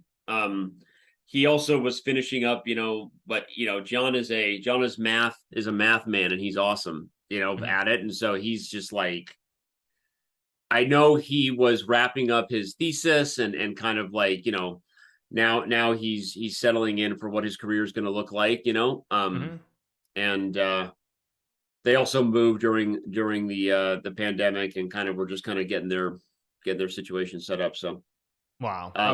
Okay. Yeah. I mean, it's again, like it's so crazy because so many of those people that I was around in 2019, like I haven't spoken to most of these people since, and it's crazy to think where things are. No, it's crazy because I saw John like literally the week of the pandemic when we shouldn't have been together. Like it was one of those where like while you're there, everything started. We were at Sloan and it was like NBA cancels, March Madness cancels, like South by Southwest cancels, and everyone's looking around each other like, oh, like we should be here. And so like I was like mid-event and people start like elbowing each other and being like, it was the weirdest experience. And then didn't see him in person for 2 years. Wow. So yeah, it's all pretty crazy, because I mean, it's like I've told my chat many times that like at the end of 2019 I wasn't happy with how I was playing, and I mean maybe I felt it was like due to streaming or other things as well, but I wasn't happy with where my chess was at. And so like normally I play in January of every year, like I play either in Tata Steel, like on Zay, or I play in Gibraltar. And like I decided when I played this tournament in India in November that I was going to take like 4 months off, just like clear my head, and then come back strong for the US Championship in April 2020. And like it just, yeah, you know, and the best part was I went for a vacation in late February to Hawaii. I just was like, okay, final vacation. After this I'm gonna get serious about chess again. And yeah, but obviously I came back and immediately lockdowns happened. Yeah, it was pretty rough. And you got out of Hawaii before lockdowns? Barely. Okay. Yeah, like it was. I think it was it became a big deal. I think I went there. I'm just roughly guessing, but I think it was like February 22nd or something to like March 5th, or maybe it was like February 28th to like March 5th or somewhere around there. But like it was right when it was like at the tail end, was right when everything started closing down. I remember like the first week I was there, the market started tanking, and then the second week was when like there was all the talk about like what's actually going to happen. So yeah, it's pretty insane. You got gifted subs coming in. Yeah, thanks so much to Orgo Professor for the 5 gifted. Thanks so much to Orgo Professor. Was that Bach earlier? Benjamin resubbed for 24 months, 2 years. Yeah, another guy doing really well. Shouldn't you be in bed, man? Oh, by the way, Danny, I forgot. I forgot when I was in Hawaii. That's right. I played the Pro Chess League. I forgot about that. It was when I was in Hawaii. There was a Pro Chess League, and I beat the entire French team, if you remember. Oh, that's right. I remember that. Okay, yeah. Yeah, that's when I played for the New York team. Yep. Which is also, I have to ask the whole season. Yeah, go ahead. I was going to ask you, of course, because I got a friend of mine messaged me about the Pro Chess League. Is the Pro Chess League coming back? Indeed, it is. We're pretty excited about it because the PCL, like, I think needs. The PCL has never really run like post Chess Boom. You know what I mean? And I think that just there's so many more like fans and obviously there we go, audiences online. I think the Pro Chess League is going to be a huge hit, and as we've done before, like we've kind of revamped, like reaching out to different people and seeing who's interested, and we're big believers in it. And not only that, I'll just tell you right now, but there will be a live final. Like, there will be. Just, okay. Yeah, it's not just going to be, the Pro Chess League was doing the live final before it was cool. As I've reminded Chess24 in recent months, like, hey, we were doing this before it was cool, guys. We were driving it to the San Francisco. We did the 2 live finals at the Folsom Foundry, which was awesome, and right. You came to it one year, but we want to get back to global esports chess and people competing for teams and traveling to live finals. And we're going to do it, and the Pro Chess League is going to be awesome. So nice. We're pumped. It'll be our first major event of 2023. Okay, so are there dates? Maybe not dates for final, but when it will be kicking off? It'll be running over Q1, and there'll be a live final at some point late Q1, early Q2. Nice. So. Nice. Michael's probably going to be mad at me right now, like, "Hey, we haven't announced the schedule yet, but hey, like, this is great, man." No, of course, obviously, that's fantastic. I'm allowed to leak information. So the Pro Chess League will be back. It'll be Q1. I won't say anything else about our schedule next year because partly some of it is still a little bit up for debate, depending on how different things shake out. There's some. I did have one question actually. So I mean, obviously, right now there are a lot of events that have been happening, even going to the final 2 months or 3 months of the year. There are many events. Like, do you think there are going to be just as many events, and everybody's going to have to pick and choose? Do you think there are going to be a few less events? How do you see the schedule looking for like next year, just broadly speaking? I mean, our goal is to find a way that there are no longer events that players have to choose from. And so we want to put more money into online chess. But if that means doing less but for bigger prizes, only to avoid some of the returns of over the board chests that we clash with this year. Like not less in a I don't mean less in like a material difference way, but if you look at the calendar year and there are like 10 less events, but we managed to like not conflict with certain things and the prize money was still the same, I would be okay with that. I think that there were times this year where like the RCC was like awesome, but there was also like so many going on every weekend. We'd like to find a way to like make a slightly smarter kind of calendar so that so that we don't lose fans along the way, if that makes sense. Right, of course. Yeah, because it felt like for everybody you had to pick between something, whether it was over the board, whether it was online, or then whether it was like Chess 24 or the RCC. Yeah. It just felt like there were so many conflicts everywhere. Yeah, so, and obviously we're hoping that's different. I mean, we want all the best players playing in the same events, like, every time they're happening. And so, and that doesn't mean always the same, because I think that I love the part of our events that have always had that dynamic factor where, like, we've gotten to see people like Noterbet grow up on the site, or Arjun Irigaisi, right? Or Faruja, people who remember back in like 2013, and I think that,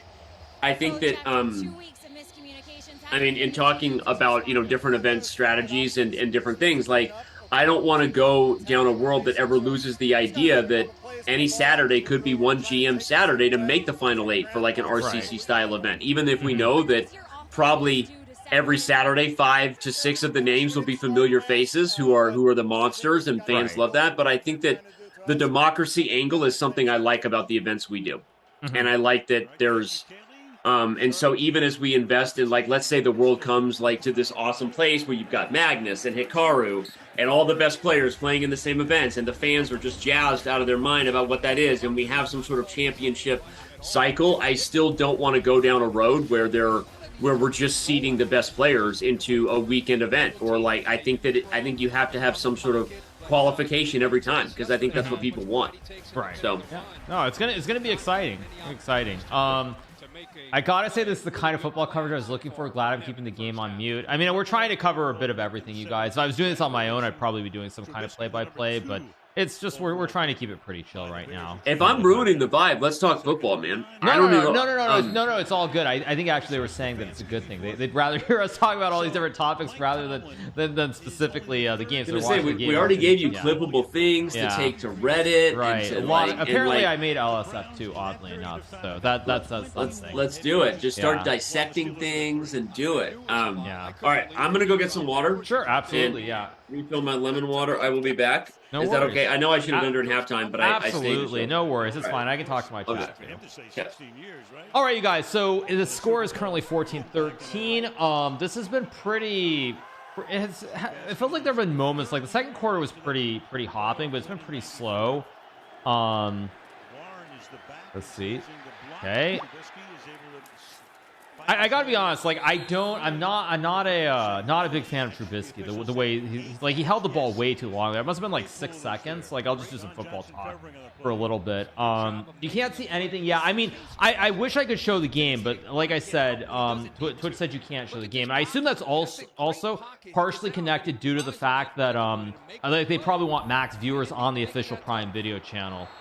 Which is a large part, but we have the audio. Of course you can see like a game tracker as well, and that's that. So hopefully, am I a football fan? I am a football fan. I was a big football fan growing up. I love the Tennessee Titans, Steve McNair, Eddie George. I obviously absolutely hated with a capital H the Baltimore Ravens. I hated them. Terrible. And more recently, I've gotten back into it. Obviously, Titans have been good the last couple of years now. Not to talk about Gamba, but it was very sad. I think it was 2019, actually. I made a relatively small wager on the Tennessee Titans to win the Super Bowl when they were, I think it was the year that they beat the Patriots. So chat can tell me. I think it was 2019 or 2020. I think it was 2019, right? And I bet I spoke to a friend of mine in Vegas, and they made a wager of $500, I think it was, for me.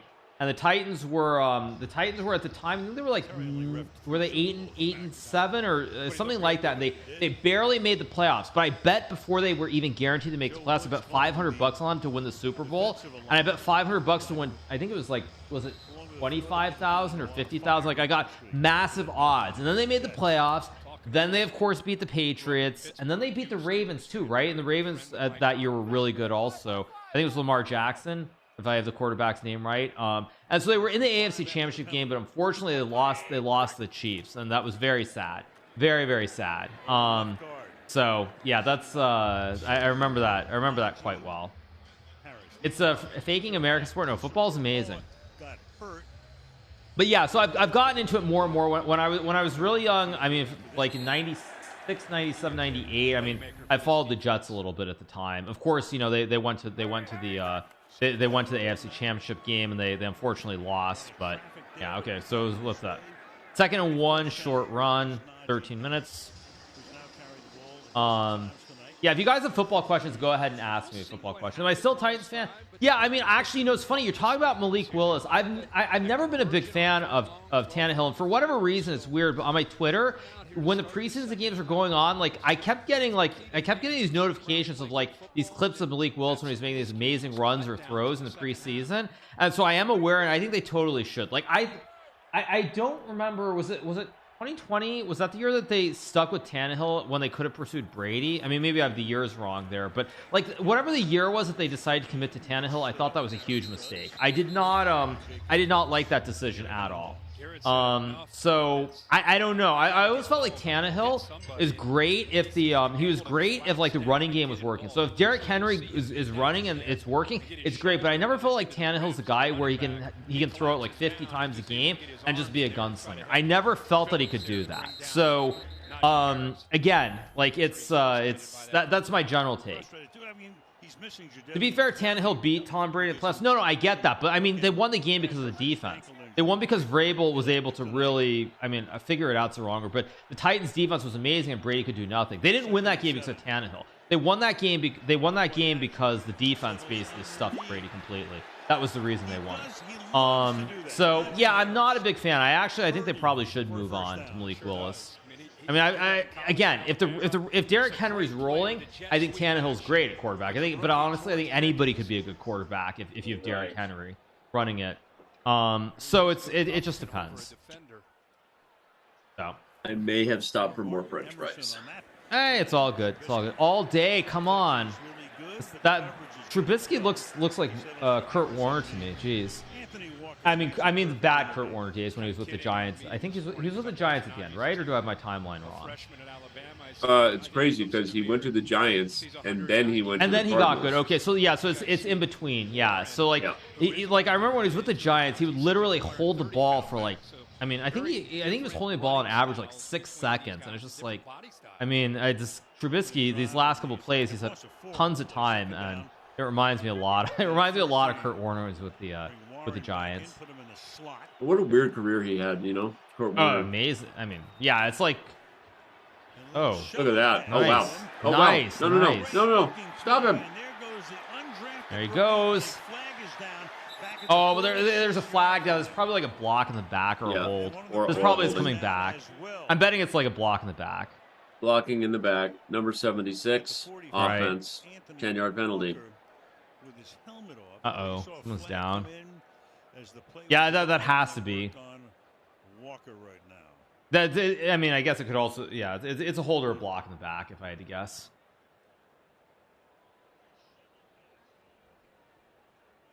Come on, buddy. What was that? All right. Time out for the. Where's the signal?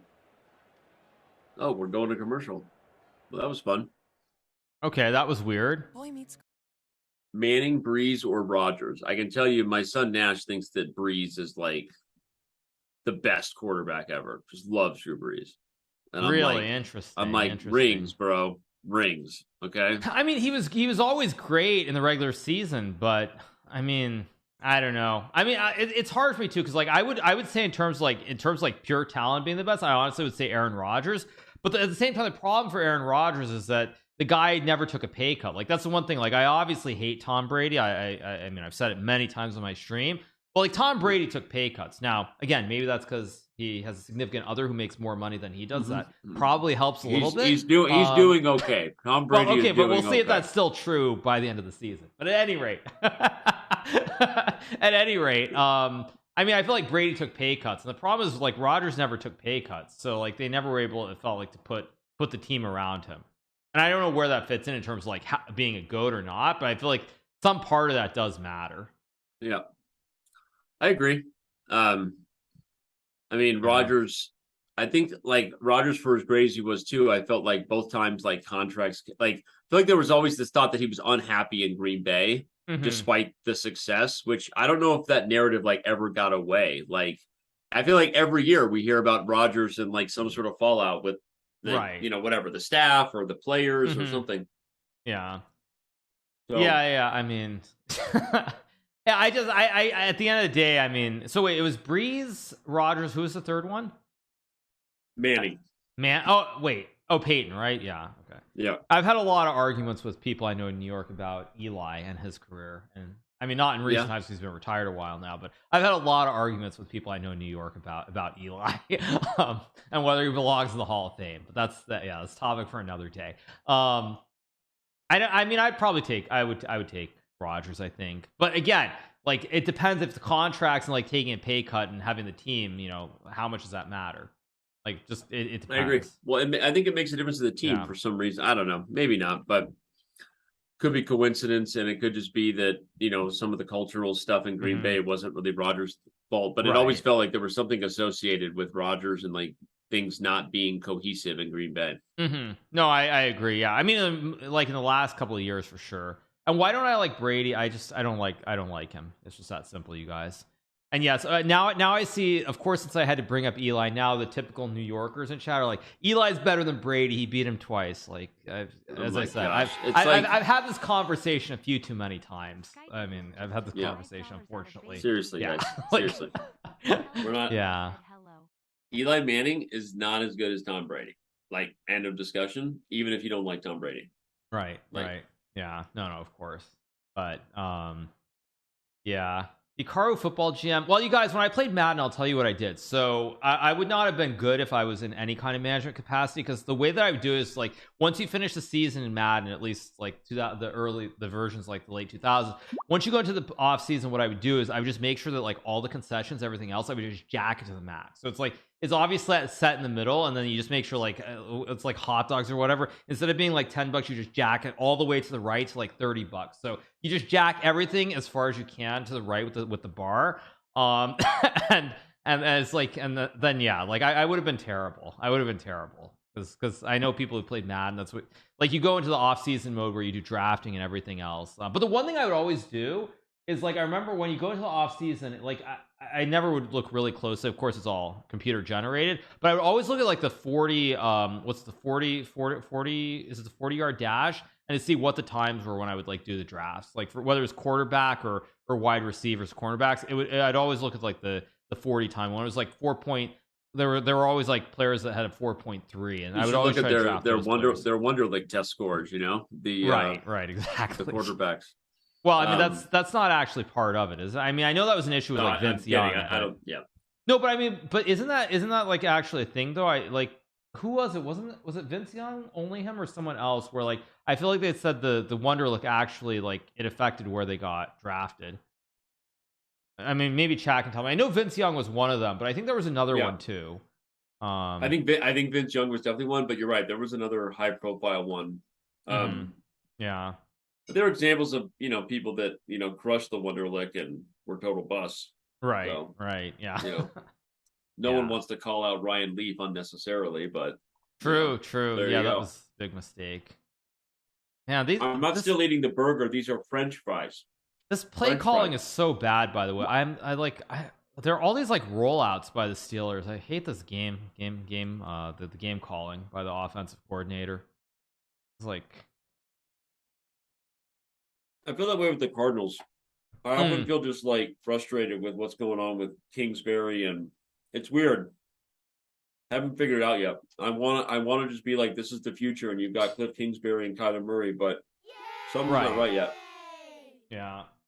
SD Chess just took $5 out of Bezos's pocket. Thanks. Trubisky has to roll out because he's not a real quarterback. That's a good one. It is interesting actually though how I forget when this. I think there's like some or some Red Bull thing I did, like it's a long time ago now. It's probably 7-8 years ago, but there was some like NFL like insider person who was there, and I remember I was there. I asked him about the NFL, and they basically said that despite all the money that's in the sport, like probably like 10 to 12 franchises are just like they're run maybe professionally is the wrong word, but they're run so much better than all the others, and it's not even close. And I thought that was very interesting. I mean, obviously you can look at like the Lions as a good example, but I always thought it was amazing that considering all the money that's in sports and all the stats and all this other stuff, that not all franchises are like created equal. Yeah. Well, and it makes sense because in an industry that big, I mean, there's enough money to cover the fact that you may not be that great at your job, but they're not going to get rid of you necessarily. I mean, the Browns were in that place for a very long time, right? I mean, Cleveland was one of the laughing stock franchises, and they've kind of turned that around. At least, Wait, why'd they take they just took it so that they can try to pin them deeper, I guess? It was delay a game, right? Yeah. I don't really understand this question, but I want to respond to chat. Tikanya121 wants to know if I could make gaining and losing rating points a little more fair. I don't really know what that means. I mean, I think you gain and lose based on how you do. I understand if you think the algorithm is tilted too far to believe that if you're losing more than you're gaining, that like if that's what you're saying, might think. But I don't know. I mean, I'll tell you what, my son ripped me a new one the other day for the app because he was into chess, and he's like, Dad, like your app is stupid. All my opponents are too hard. Okay, that's funny.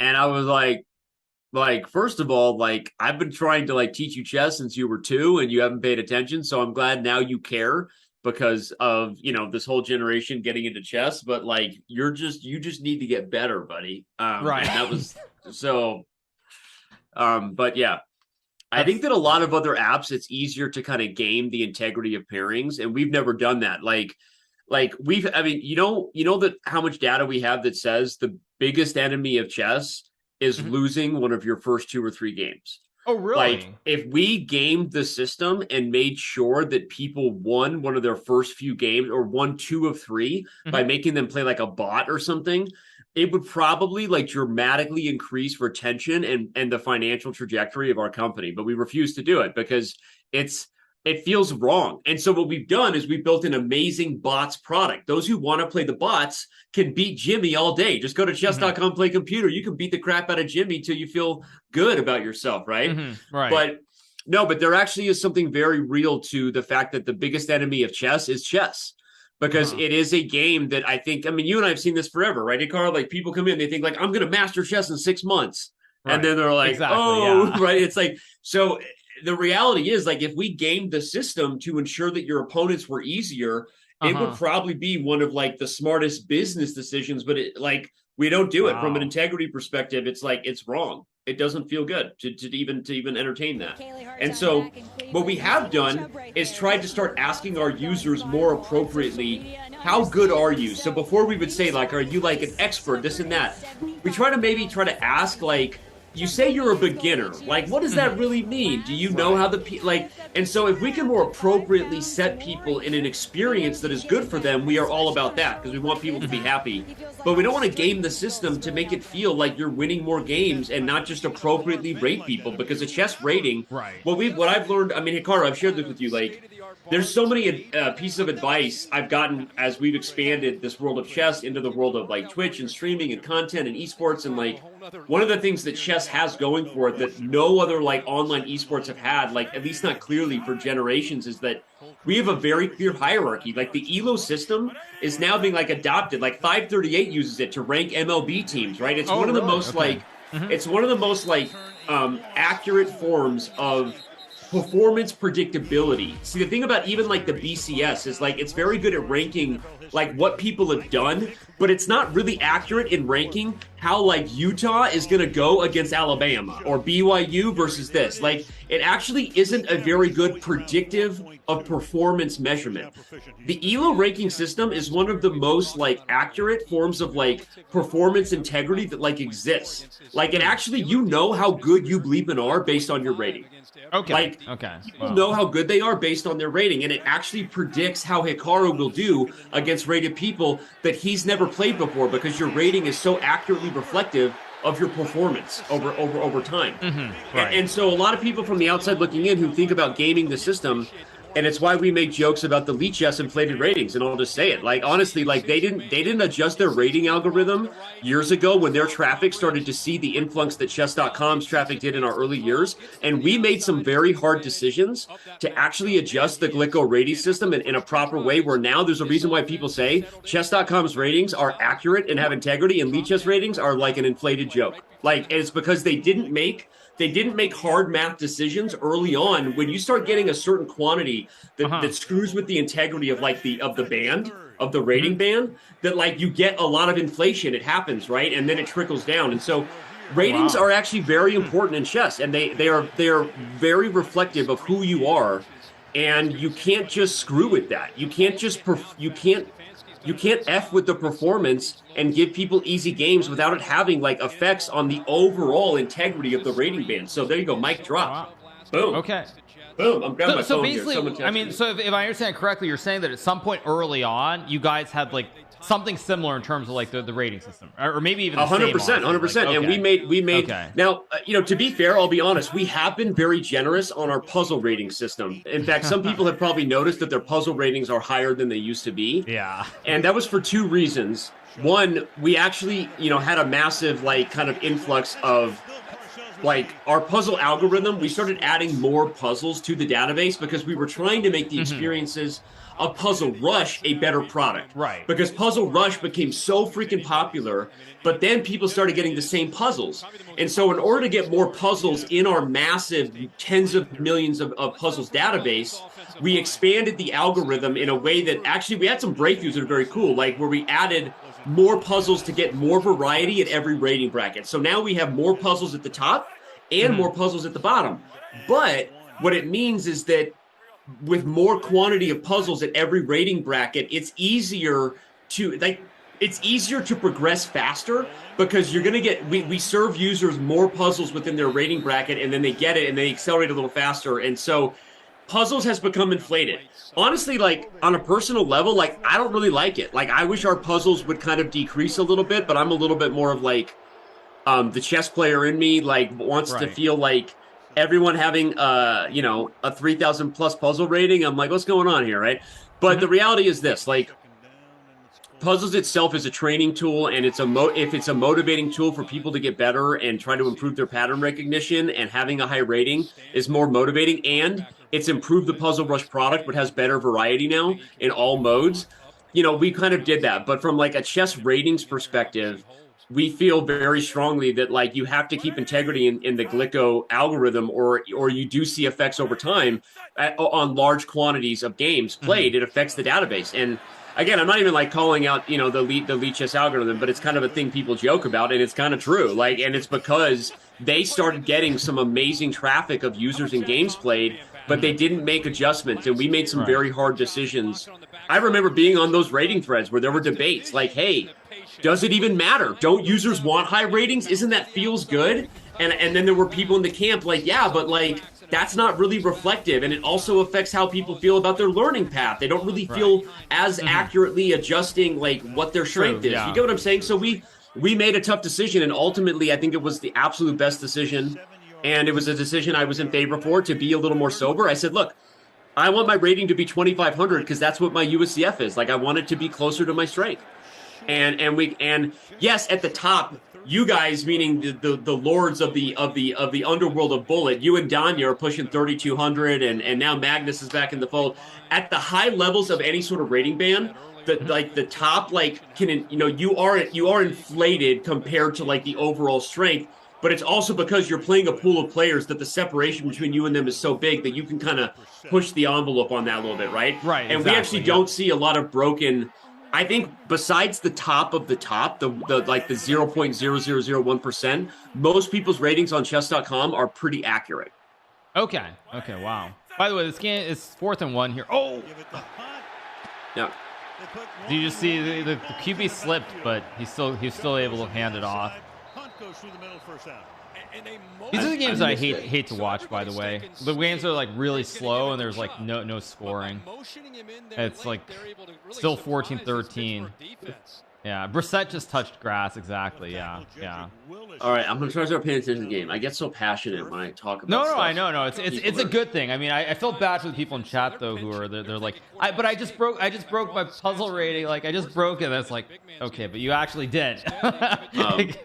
There's nothing wrong with having a great puzzle rating.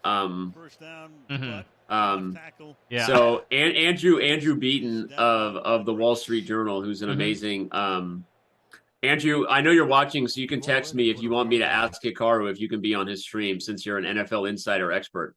But Andrew's mad because I just said about puzzles, and he says he's 2,100 in puzzles, and his blitz rating is about a third of that.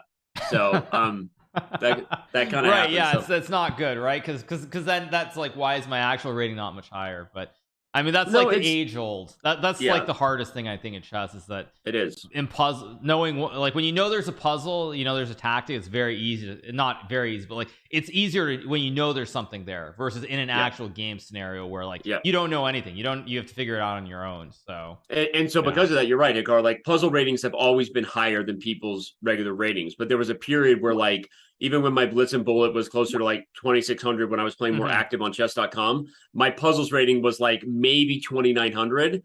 But then now it feels like puzzles rating. And it's because we added some inflation. We added a lot more puzzles. We made them a little bit easier in the not by making the puzzles easier, but by serving more puzzles within a particular rating like bracket, you kind of accelerate progress. And it I think it's harder to fall fast, and that's not a bad thing. People love solving puzzles, and it's good for their chess, and it's fun. But okay, Andrew also confirming that he mostly plays on his phone, which kills his rating.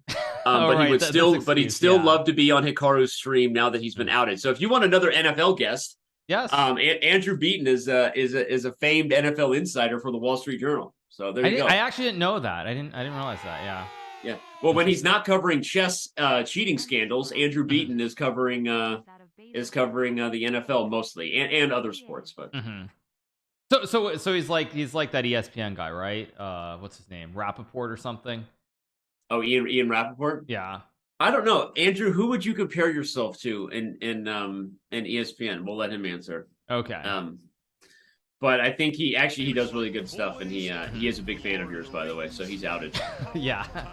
No. I mean, I wish I could cover sports more. I mean, it's really a shame that I can't actually show the game. It's really annoying. But no, I mean, I've always loved sports. I mean, the thing is, during the pandemic, I kind of drifted away from it a little bit because I felt like priorities and figuring out what matters in life to me is like sort of there were other things that I found to be more important. But like now, as things get back to normal, I'm getting back into it much more because like it's a great distraction. I mean, the Romans they figured it out kind of in a way. Yeah.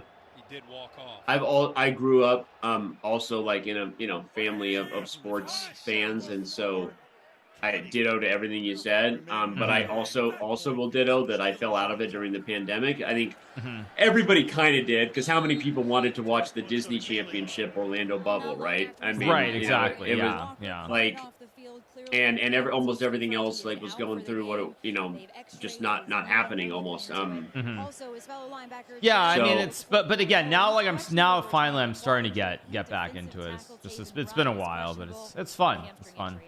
But I'm also like the kind of person where like I generally I with sports, like I follow one sport really religiously, and then I drift away, and then I come back or I go to another sport. So it's like, I mean, again, like if someone asked me about baseball like in the 90s, like late 90s specifically until about 2000. By the way, that's actually why I stopped. That was when I stopped watching baseball. Was that stupid World Series when the Diamondbacks won.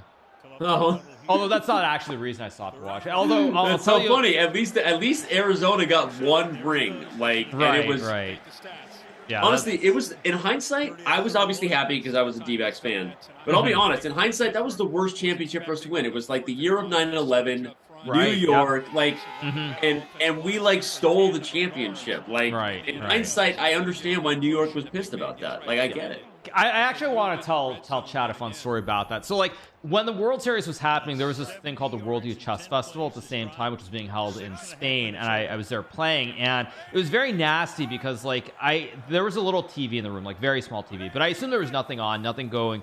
And so basically, like, I was unaware of this. So I found out what the scores were and things the day after.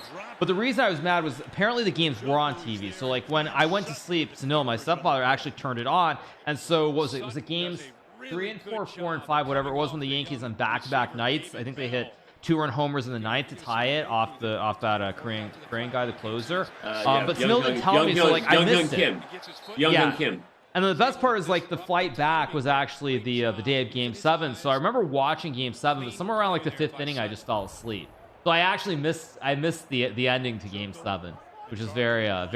It was a great World Series. Oh, I mean, yeah, regardless absolutely. of the heartbreaking results, it was a great World Series. Although I mean, again, the reason I stopped following baseball was because like the Yankees, that's when they went from being a team that had like these stars, but not like the overpaid superstars. You had all these great guys who were like, they were paid well, but they weren't the Chuck Blockheads of the world, or the Jason Giambis, or all those guys. And when the Yankees got rid of, I think it was Paul O'Neill, the right fielder, and Tino Martinez, I had it. I just like I couldn't follow the Yankees anymore after that. So yes, chat. I mean, of course, I'm talking about Chuck Knobloch, but when he made that ridiculous. What was that? I think it was like a bunch up the first base line or whatever it was, and just like pointing at the umpire while the ball's just rolling. Like what a moron. Anyway, but yeah. So I don't even know how we're talking we about always that, remember we always remember the games we're more bitter about than we do the games that we're happy about. It just happens. Right. Yeah, that's like I just remember that so well, because like literally he's like pointing at the baseball on the ground, the ball's just like, or he's pointing at the baseline or whatever, the ball's literally just rolling and it's just rolling, and he's like I mean it's just costing the game. It was so bad. But anyway, all right. By the way, also about football, like I remember that very well because because I started following the Titans. I that was like the game against the Bills. Was that 99? Like I think I was actually at a chess tournament. I was doing something, and then somehow we were able to turn on the game because it was like the early Saturday game on, I think, ABC. And so I wasn't really following close, and then turn on around like the third quarter. I think it was close. I think Titans were up, if I'm not mistaken. And then the fourth quarter, I think the Bills just kind of started blowing them away. I think Bills, if I'm not wrong, I think Bills got like a touchdown and maybe that field goal too to take the lead before that was it was Wycheck to Dyson, I think it was, or maybe it's the other way around. But before Music City Miracle, and yeah, just great memories. You have a great memory. I don't remember that. I didn't follow that one as closely. Yeah, because there was some reason I wasn't watching the game, and then like somewhere around like the third quarter I was watching. I think the Titans were ahead, if I'm not mistaken. By the way, the Browns just took the lead. Yeah, Browns just took the lead. Yeah, no, I mean, chat can tell me, but I think the Titans were ahead by like, I don't know if it was a touchdown or it was just like field goal or it was like 4 or 5 points, but I think they were ahead. But then the fourth quarter, I think the Bills just like they took over the game. I think they got a touchdown and they got that late field goal by, was it? I think it was Christie. I think it was Christie, if I'm not mistaken. And then of course that whole kickoff, the Wycheck pass. I mean, the whole thing was great. And then of course they had to beat. Was it? I think they had to go into. I think they had to go to Indianapolis and win, and then they'd also beat Jacksonville because that was the year that Brunell and the Jags were really good too. I think, if I remember correctly, I think that's what it was. I don't remember the order, but yeah. Anyway, old news. So, all right. I'm loving this. This is memory lane here, and then a commercial just came on. Amsterdam. That looks like an interesting movie. Okay. Yeah. No, I mean, that's so long ago, and also because like. At the time, like the only games that were ever on TV were like it was always on CBS too, so it was always like the Jets. It was always the Jets that were on. So like I think I told this at the start of the stream. I don't think you were here, but like the way that I would follow the games, I would listen on Real Player back when Real Player was a thing.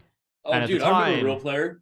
I loved Real Player for a hot minute until then, like Napster took over and. Right. Then we were all like, "Oh, this is wrong. We shouldn't just be like stealing music." Nick Saban was just sitting in front of a chessboard. Oh, I missed it. Yeah, Aflac. I turned back to our chat. Fans are wondering if I saw the Arena King. I didn't. I've been so knee deep in stuff. I have not paid attention to content or events. I'm just going to be honest. I won't Yeah, pretend because I see poorly. most of the epic events. But yesterday was fun. I started off poorly, and then I won 20 in a row to win. Oh, nice. So yeah, it was pretty amazing. Yeah.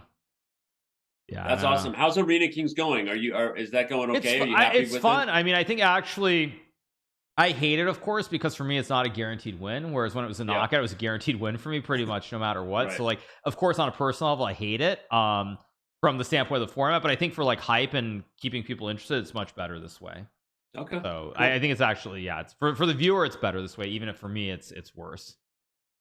Sometimes the fans want to see Hikaru make an epic comeback and then barely finish second, and then next week he gets revenge. Right, gets exactly. First. Yep. Yeah. Can Danny will come watch football every week? I mean, I'm having a good time. This is fun. I mean, I think this is a good time. Honestly, I see why people do this. I think my wife would not be too happy with that right now. But at this stage in our life, yeah, no, it's fun though. I like covering sports. I've always liked. Yeah. I've always liked sports. I mean, there's like the sports I like to watch, and the sports also that like I play, like tennis, for example. Like I love tennis. I mean, I try to go hit or practice serves like at least 2 or 3 times every week. So really, I didn't know you were still playing that much. Oh, that's awesome. Tennis. I mean, I love tennis. I wish I had started younger. Then maybe I could have. Oh, actually, sorry. One second. I'm gonna get a People magazine because that reminded me of something. So what I was gonna say. Okay. I'll get it in 1 second because I have it on my table out in the living room. What I was about to say is like I was gonna say I wish I had started playing tennis younger, because then maybe I could have like gone and played tennis and had a real job which paid real money. Which is why give me 1 second so I can get a People magazine, because there's a good quote that I'm gonna read. Okay, I love it. Now we're looking into the Steelers clubhouse fans, and we've got a guy making plays, calling plays for Mitchell Trubisky because he needs it. Sorry, this is me doing commentary. Mitchell Trubisky from the shotgun, falling back. It's a fake handoff. He tucks it well, barely gets. Oh, he falls just short of the 1-yard line, Dan. Sorry, I was in sports mode. No, that's good. No, I was going to show people that I have like a People magazine that's from like 1998. It's like Seinfeld on the cover. Okay. And it's funny. The reason it's funny is because like what I was starting to say. Let me get to the right page. So there's a picture of me. Like maybe you guys can see it. Maybe you can't see it. I don't know if I can. We'll show it. But there's a picture of me right here eating ice cream. I don't know if people. Oh, I love that. That's so great, Hikaru. I remember that picture of you. You were so cute. You were like 8 in that picture. Oh wait, what just happened? Couldn't catch it. Couldn't bring it. No, what I was gonna say is it reminded me of like the final paragraph, which says, while Nakamura enjoys the recent attention, he isn't sure about pursuing chess as a career. I'd rather play for the Yankees. He says, you get more money. So that's why what I was about to say, the tennis thing about more money, it reminded me of that. So yeah. Anyway, that is awesome. Yeah. So what happened? So it's 4th down now. It's 4th down, right? Actually, sorry, I think they're punting. Yeah, they're punting. So yeah, well, they have to. They're at their 15. Yeah, they're at their 15. But I feel like I've gotten so. Oh, did he touch it? Oh no, he didn't. Okay, he didn't touch it. I thought they were about to grab it. I get so spoiled by everyone going for on 4th. I feel like every time it's 4th and less than 4, I just expect people to go for it. Well, isn't there like I haven't followed closely, but there's got to be something in the stats that probably says like, I'm guessing it depends what the yard line you're at. Yeah. That's my guess. Yeah. Probably like if you're past, I'm guessing if you're probably past your own 35 or maybe it's 40. I bet it's like if it's less, it's like 4th and 3 or 4th and 2. You probably should go for like 90% or something. Yeah. All the advanced. And I'm excited. I grabbed my phone because our guy Andrew Beaton was texting me, but then I realized the other reason is because I have one player playing in this game on my team. It's the wide receiver for the Steelers, Claypool. He was like my 3rd wide receiver pick. He's performing lower than he was projected though. Oh sweet, no, I put him on the bench. I'm a genius this week. I put in Elijah Moore for the Jets instead. Nice. At the last second, I changed him out. Nice. Yeah, I had Claypool play last week and he did okay, but yeah, I mean, I would I'm 2-0 in my league for the record. Yeah, I mean, I'd love to do it more. I mean, the last time I did, I actually crushed my league because what was it? Somehow I don't know if I drafted I don't think I drafted Cam Newton, but I think I took him off waivers or something because whoever I had like got injured, and that's like that's the year that he broke out with the Panthers. It might have been like I don't even know what year that was now, but it was the year he like broke out, and I just machine. Like I crushed it. Yeah, that was the last time I played. It's just. Again, like it's very hard because I feel like also now, even if it's casual and fun, everybody knows a lot more now than they did like 5-6 years ago. So it's and the apps also just like make it kind of so easy. I guess they make it easy to kind of understand how to play, and Thursday night football. So we're in one of the league that is. I'm in a league that is definitely like for like. The power fantasy players, and I am not that. I'm literally I'm in the league for kicks and giggles, but I am 2-0, and so I'm gonna try to. You have a chance. I'm gonna try to just keep it up, and if I win, I'm gonna talk so much crap. It's so much better to talk crap about things you know you're not good at. Right. You know, of course. it's more fun to be like obviously, yeah. No, because like of course you can flex in chess, but still, it's nice when you do well in something that you're like you're not a pro at. Yeah. Me and my opponent are projected to like it's like a 50% probability. Like we use the Yahoo Fantasy app where it kind of like projects what it thinks you're gonna do. Right. So. Anyway. Yeah, I mean, back when I was doing it, there was like, I'm guessing now it's probably stats are much more advanced, or probably suggestions, or what the projected total is from the output from every player in terms of points and all that sort of stuff. And like that just wasn't a thing back when I was doing it. So I'll probably get into it again. Someone asked me this time, but when I found out that there were like 2 or 3 people who were like doing like $500 or $1,000 fantasy football leagues, it's like, okay, probably not great. Not a great idea. Chat, this is a Steve McNair jersey, just for you guys who are wondering. A friend of mine who I've gotten to know through the league, who's actually a very well-known fantasy football analyst, is watching our stream right now. Oh, nice. And you're the one flexing. You're flexing like you got this guy from the Wall Street Journal. I'm saying but it's because of you, man. It's because I'm on your stream and they know me, and then they're like, oh, like Hikaru, like. So anyway, we'll see. If you ever need an NFL guest, I bet I can get you someone who actually knows and will turn this stream into like some NFL stuff, like not just talking about anti-cheating and chess.com. Right, of course, absolutely. Yeah, Danny name dropping all night. Yeah. We're talking fantasy football, and we talk about blitz champs, and you know what? There's been a lot of NFL people into chess lately. It's been a lot of fun. So. Yeah. No, it's great. I mean, you're as you said earlier, like you're pretty close to Larry, right? Larry Fitzgerald. Yeah, I mean, I was gonna ask, like, how did he get into chess actually? Because I mean, he is the most prominent one that I'm aware of.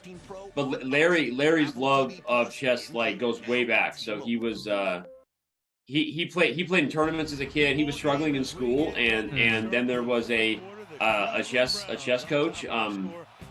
I'll tell his story, even though he tells it better. That Coach Willie was his first chess coach and got him into chess, and it literally like turned his grades around. So then like his mom was really into chess because of that, and like they loved it, and so chess became a part of his life. Oh yes, Amari Cooper, wow. That's what I'm talking about. Wide open. Let's go. Dude, Amari's having a game with the chess guys watching his game. I mean, I don't know. I feel like we have something to do with it. I don't know. Okay, that's one way to That's one way to think about it. So we'll let Amari know later. No, he's played chess forever, and then I got introduced to Larry through a mutual acquaintance of ours. You know our man Jonathan Corbla. Mm-hmm. So Jonathan started giving. Sorry, I'm going to stand up and fix my. I got one of these rolly rugs that is super stupid because it gets bunched up, and then it's like why do we even have this? It's supposed to stay put. That's the whole point of the rug. Stay put. Anyway, so I missed it. No, it looked like he was gonna. It was a nice running play for like 5 yards, but then there was a missed tackle. Yeah. So yeah, and I got introduced to Larry through Jonathan, who's awesome. For those who don't know who Jonathan Corbla is, he was most recently in the chess world. He was the voice of that Reflection of Us documentary we did on the World Chess Championship, but he's also like, he's a true Renaissance just human being. He's an amazingly talented like individual. He's been on Jeopardy for those who don't know. I mean, he's just like, he's kind of a crazy, smart, interesting dude. But Jonathan introduced me to Larry, and then I'll tell you the first conversation I had with Larry was Larry FaceTimed me, and I was like, whose number is this? Like FaceTiming me, and I answered the phone. I answered the phone shirtless. I was playing basketball with my boys in the summer, and I answered the phone, and it's Larry Fitzgerald's freaking face, like NFL Hall of Famer, like on my phone, and I'm like, what? And it's like, it's Larry Fitzgerald, and he was like, hey, like I'm here with a friend of yours, and then Jonathan Corbla was in the background. That's how he got my number. Jonathan gave it to him, right? And then I'm like, hey, dude, you're Larry Fitzgerald. If you didn't know that, and he's like, I know. Like, hey, like I love chess, and I love chess.com. I play every day. Larry literally solves puzzles every day. He's obsessed with like, and he and I have different games going, and he's anyway.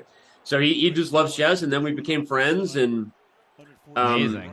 We also, he's super into pickleball. I know I can't say that to a tennis guy because tennis guys don't like pickleball people. Yes. Yeah, exactly. I mean, that's the truth. But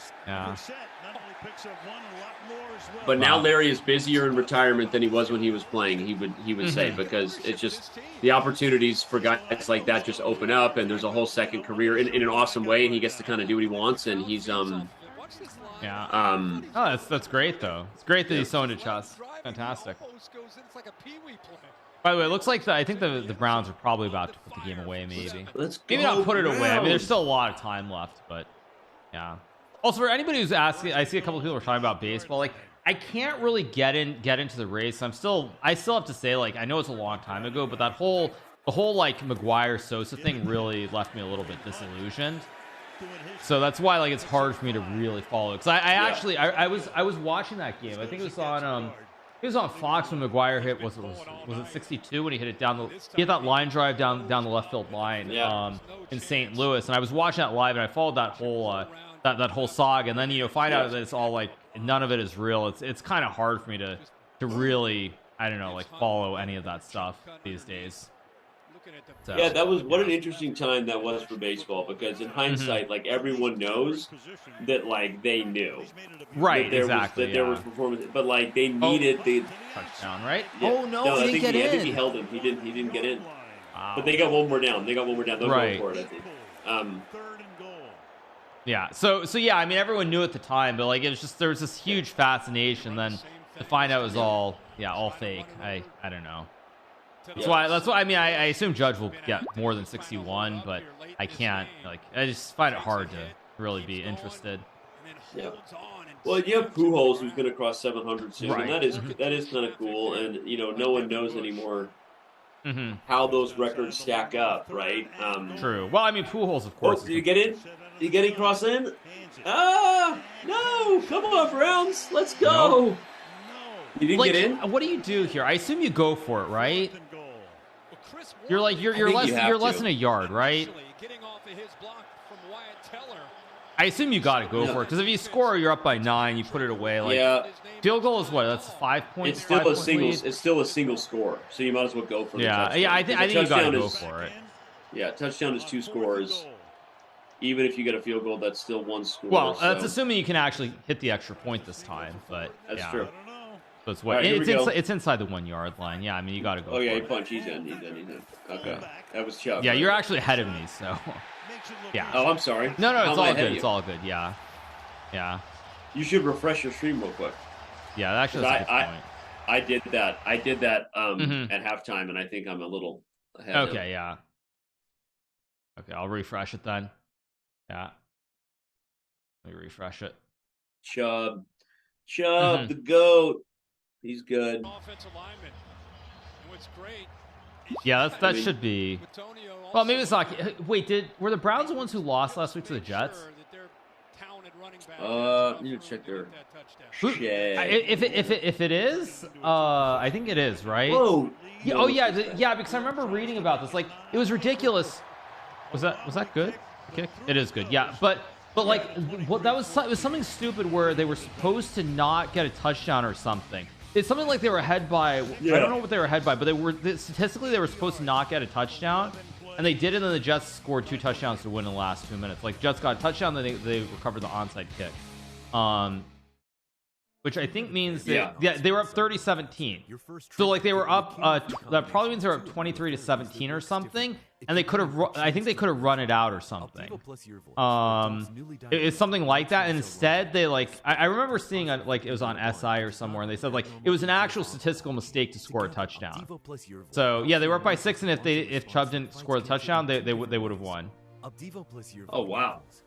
Yeah. So that's why. Yeah. Yeah, because the Jets got a touchdown, then they also recovered the onside kick, and then they scored another touchdown, which is completely insane. So yeah, and also for chat, once again, I'm not able to show the game. That's just those are the rules, unfortunately. That's just how it is. So what to say? What were you gonna say, Danny? I was just about to respond to your chat there. These are not possible side effects. Yeah, that's what it is, unfortunately. That's how it goes. Yeah, they could have gone down at the 1 yard line, right, and run the clock instead, right? Right. Yeah. That's so weird how, like, the game within the game, right? It's like when people criticize, like, the Speed Chess Championship for players using the clock in a match strategy, which is not really fair because that's the game within the game. Like, you have to know how to, like, understand, like, you know, the meta factors beyond just, like, there's like the discipline of playing, which is to score, and then there's like you have to win the game, and in some weird dynamics, like, you know, you got to do weird stuff like that. Yeah.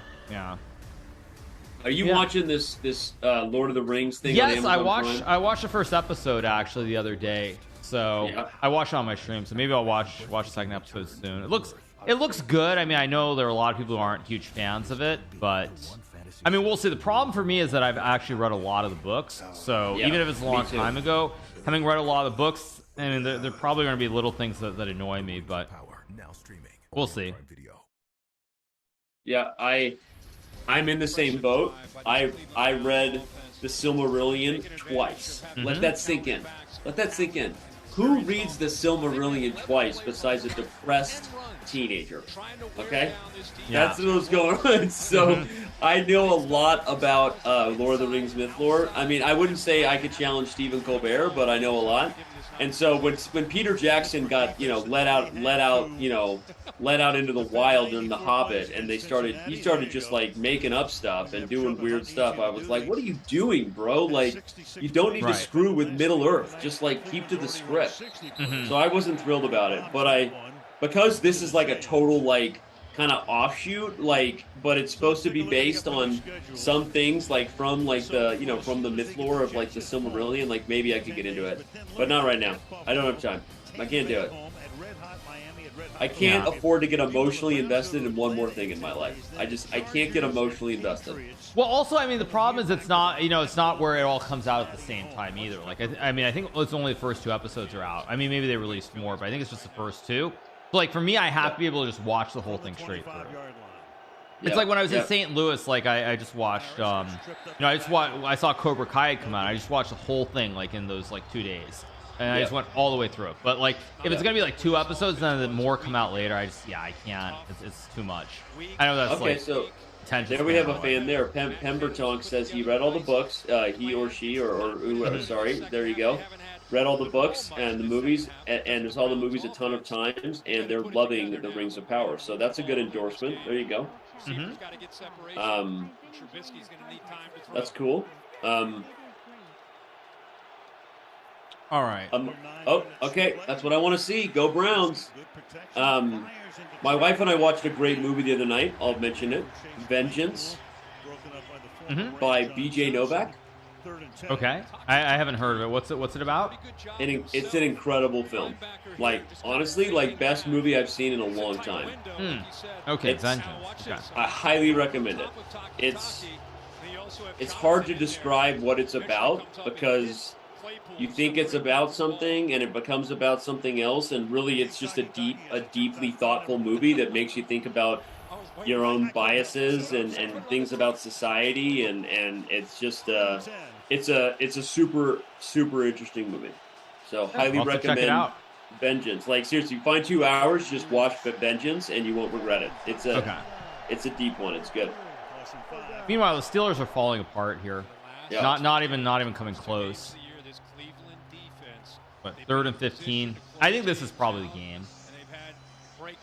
The Steelers, it's probably a ball game. I did see Everything Everywhere All at Once. Also an incredible movie. I would say that movie is like my new spiritual belief system. I love Everything Everywhere. So Vengeance, right? Vengeance. Okay. Yeah. Okay, I'll have to check it out. But Creamsicle asked about Everything Everywhere All at Once, which was also phenomenal. Yeah. Oh. This quarterback is terrible on the Steelers. Yeah. Trubisky, man. So bad. Yeah, he's bad. There's Claypool. Hey, Claypool, I benched you this week, buddy. Boom. I love it. I love when I make a good fantasy decision. I don't even know how I did, but I did. Mm-hmm. Well, I mean, it's all luck, but somehow you want to believe that you made it. It is. Yeah. It's so outside of your control. Right. Ooh, ow. Owie. Yeah. But, I mean, they should, if they pick up just like 2 first downs, I would say it's pretty close to over. Yep. Yeah, just pick up 2 first downs. Probably just, or, I mean, they could try and run it, I guess. 3 downs is what? That's only what, $1.20 roughly? So, or actually, no, 2 minutes, sorry, 40 seconds. I don't know when I'm gonna give a hot take for people who are football fans who are watching. I'm gonna give a hot take. I think Mike Tomlin is overrated as a coach. I think he is. I think he had really good wide receivers, a really good quarterback for a long time. I think he's overrated as a coach, and I think it's gonna show when you don't have a Hall of Famer under center. That's my hot take for the evening. Yeah. That's my hot take. Hold up. Okay. Okay. I can get behind that. It's definitely a truth will be told kind of thing, because there's nothing left of the nucleus that I will say. The part of me that agrees with you is he stepped in as such a young new coach, right? You know, following God, who was the coach? Bill Cowher. I was about to say, Bill Cowher. It was on the tip of my Cowher tongue. Anyway, but yeah, Bill Cowher was great, and then he steps out. Mike Tomlin steps in, and you've got Ben Roethlisberger, you've got Antonio Brown, you know, you've got Le'Veon Bell, Ward also, yeah. You've got Hines Ward on defense, and so I could get behind that. Yeah. I mean, I don't know. Maybe I'm wrong, but that's just my hot take. That's my hot take of the night. I think he's a little bit overrated. Yeah. Actually, it's Antonio Brown's not the one. It was wasn't it it was Santonio Holmes who I think was actually also, yeah, you said Hines Ward was defense. He was a wide receiver. But I'm sorry. I was thinking but still, like, I was thinking of Troy Polamalu. I was thinking they had a great secondary. Right, Polamalu guy. Yeah. And so I was saying yeah. Yeah. Right. Yeah. No, that's true. Yeah, James Harrison. Yeah, I mean, I felt like they just had such a stacked team. But yeah, I don't know. We'll see. Maybe I'll be proven wrong. Tomlin's a defensive coach. That's not how you win anymore. Probably true. But Plexico Burris also. I forgot about him as well. Well, I think he went to jail, didn't he? Didn't he like shoot himself or something in New York? I don't really remember. Oh, that's right. I think he shot himself in the leg, and I don't know if he actually went to jail, but like, he shot himself. Like, yeah, I don't know. Anyway, whatever. Okay. Things that happen in the off season with NFL players. Yeah. Well, I mean, it wasn't. I think it's the problem was it's like he was in he was in New York, where like guns are a big no-no in New York, so. That was the problem. So yeah. Anyway, that happened during the season, apparently. Oh, it was during the season? I didn't actually realize that. Okay, wow, yeah, insane. Okay, Well, they have the Browns helmet. I'm pumped for the Browns here, though. I mean, I'm not a Browns fan. For those who asked, I am an Amari Cooper fan, but I might be a Browns fan soon, depending on some big things happening in the chess world. We'll see. So, oh, that's a nice pass. Nice pass. Pick up the first down. Yeah, I think this is probably. They pick up one more. I think it's over. The fans loved it because when they pick up one more first down, I think that's game over. They won a lot of championships, so maybe they're trying to bring back some luck here, elf luck. Yeah, I pulled up the main chat. I had our chat covering it. Now I've got the main chat of the Prime Video along with like our chat. And if you watch closely in chats that are just crazy, sometimes there's 2 or 3 people having a conversation. It almost becomes like Morse code at that point. It's like they're saying something and then it takes forever for the next person to respond, but they kind of latch on to that person. And there's like a conversation going mixed with a ton of, XQC emotes and it's kind of funny. I'm not that I'm not watching our chat, everybody. We love you. I'm just saying it's kind of funny every once in a while. Yeah, this. Yeah, I think this is going to be over. I think they're going to pick up a first down here. It's probably over. Why is Trubisky starting? I mean, he is their starter, I think. But yeah, how it goes. Browns do look pretty good, though. Browns look pretty good. They look pretty good. I mean, they should have won last week. Right? Yeah, they should be. Yes, that's right. It should be 3-0. Although that's not a great play. Okay, maybe it's still going to be a game. Maybe it's still going to be a game because now it's 3rd and long. Yeah, now it might be a game. It's still a chance. Yeah, that was a bad play call. They read it all the way. I mean, he just got number 56 just got in the backfield. Wasn't blocked. It's a good defensive play. I mean, they should be running here. They should be running here. No, I mean, you're right, Ian, when you say they need to score for it to be over. I mean, you pick up another first down, it's another 2 minutes off the clock. I mean, it's not over, but like I just don't. No, Amari! Did they grab him? Yeah. Oh, he had it. Yeah. He had it. Yeah. Right there, couldn't hold it. Big night for Cooper, but a drop here after 7. Yeah, this is okay, 4th down, so maybe. Let's see if Trubisky can do something here. Good pass too. Yeah, it was there. It was a little kind of back shoulder. Yeah, it's touch behind him. Still probably should have caught it, but it wasn't a perfect throw. Yeah. It's funny because even though it hits the shoulder pad, so anytime it touches their hands, like they'll tell you like they should have had it. But that's one of those ones you see missed more often than because something about the way the body is going, turning back toward the off shoulder. Right. Like you see it happen. Oh man, nice punt. Nice punt. He gets paid to catch it a lot, yes. And he's caught a lot. I think it's probably has 4 or 5 receptions at least for big gains tonight. Yep. Yeah, so it's what, final 5 minutes. Yep. So what else is going on? I don't know. In the world today, there's not much going on in the chess world to talk about. Right. Yeah, I think we got through all that stuff. Are you going to any I guess I don't mean actually play, but are you traveling for any chess related events in the near future, or just staying at home? Our company meetup is next week. Right. We're hoping to have Hikaru back at the company meetup at some point soon. Remember with the company meetup you came to in Florida many moons ago? Yeah. So company meetup. Well, I mean that was back when I think the company you guys had maybe 30 employees, 30. Probably less actually, but yeah. And now how many do you guys have? Dude, before the merge, of course, but before the merger, we are on the verge of hitting 450 salary employees. Wow. We provide healthcare, dental, 401ks. Officially 3 months ago, chess.com now provides 401ks for its employees. That's amazing. I'm sitting here what is going on? But yeah, it's insane, man. So I woke up one day and was like, oh my God, we're a real company. So yeah, we're amazing. We have a company meetup. Not all 450 employees. It's not like it's required to come to the meetup. You can't really do that, but a lot of people will be there. It's going to be insane. We're going to be in Cancun next week. Amazing. So shout out to anyone who's watching from the team, and I'll see you in Cancun.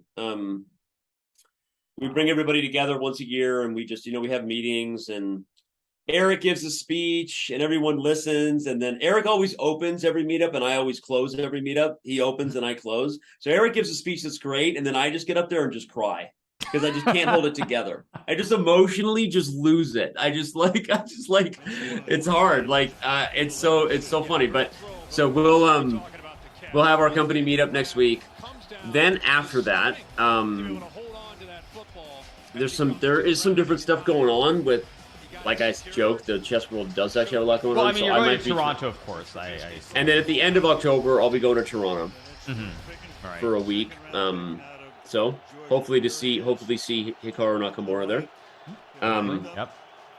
And yeah, so those are the two big ones, and I think I'm doing a little bit of other traveling in October. But wow, great.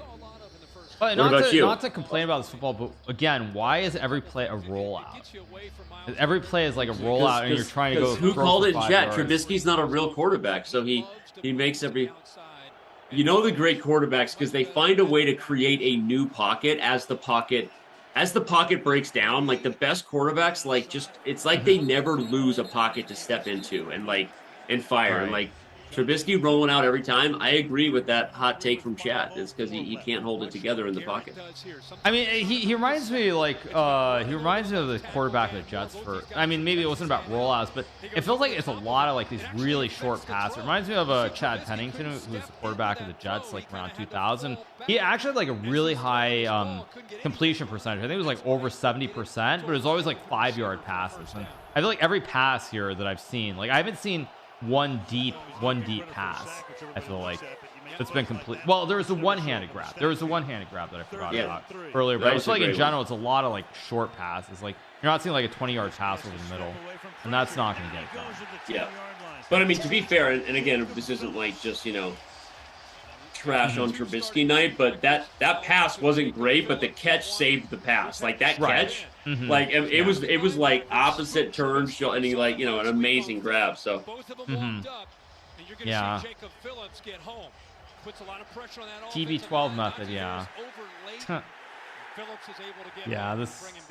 Yeah, the Browns are gonna win this game. I don't think this. Oh, it's actually 4th down. Never mind. I didn't realize it was 3rd down. Yeah, this is over. Yeah.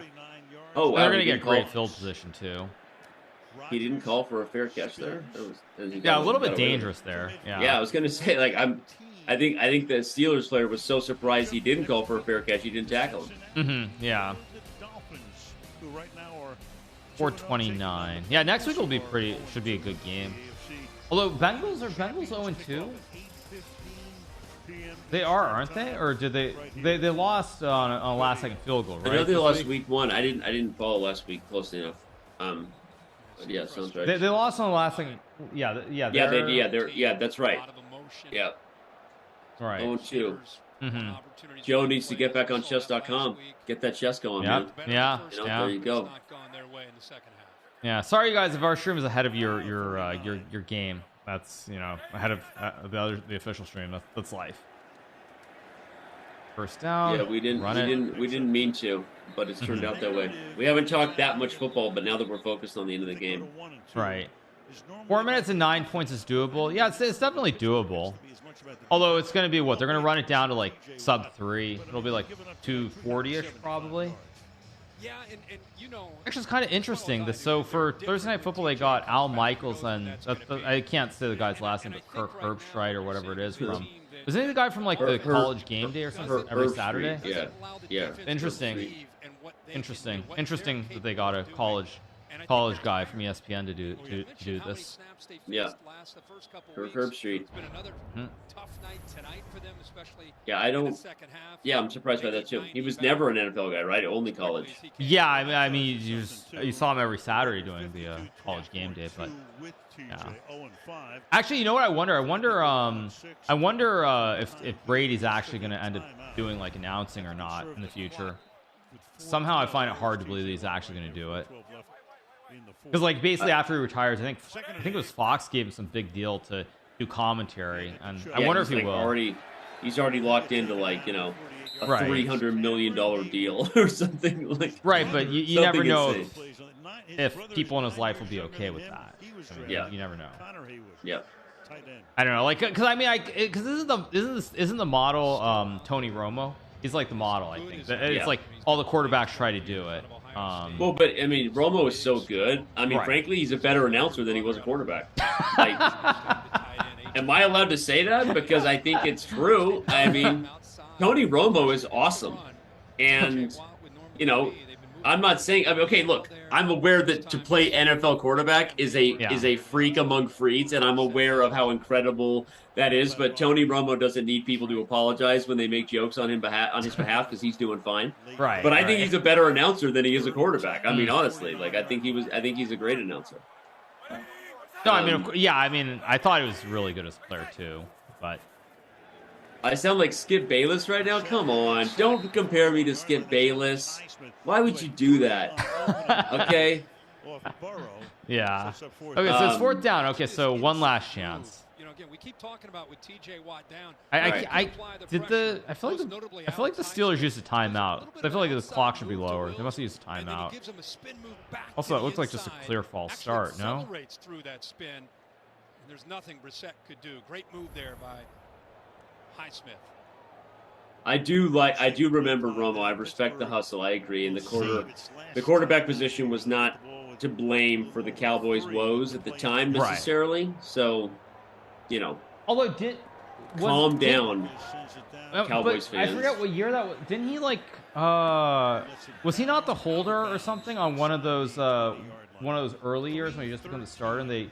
At the end of the game, they lost. They fumbled the snap when he was holding, or am I crazy?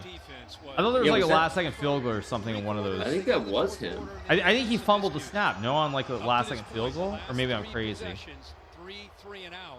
No, it was the Dallas quarterback that did it. I don't remember if it was Romo or was it Dak? It wasn't Dak.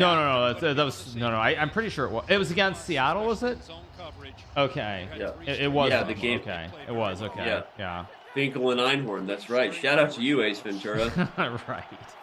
Boy, could I use a pet detective right now to help solve some mysteries I'm dealing with. Yeah. Okay, another short pass. I have not watched that movie in a really long time. So good. Right? My 14-year-old is super into like he's just into like pop culture, so he'll sit and watch a movie with me. Like I think my 16-year-old is so ADD, like he can't focus. But like Warner will sit there and just like hey Warner, what do you want to watch? He's like, let's watch. What movie should I see, what a Dad? Catch. Oh wow, what a catch! So we watched Shawshank Redemption. Like he just wants to be educated on great films. So anyway. See, okay. No huddle offense. I love this. Okay, here we go. But they got to score and then get the ball back. Well, I don't know how many. It doesn't show how many timeouts they have. Like, wow. Tight end's pretty good. I think it's tight end number 88. Actually, they only have one timeout. So yeah, with one timeout, they have to recover an onside kick then. Oh, wow. Oh! Wait.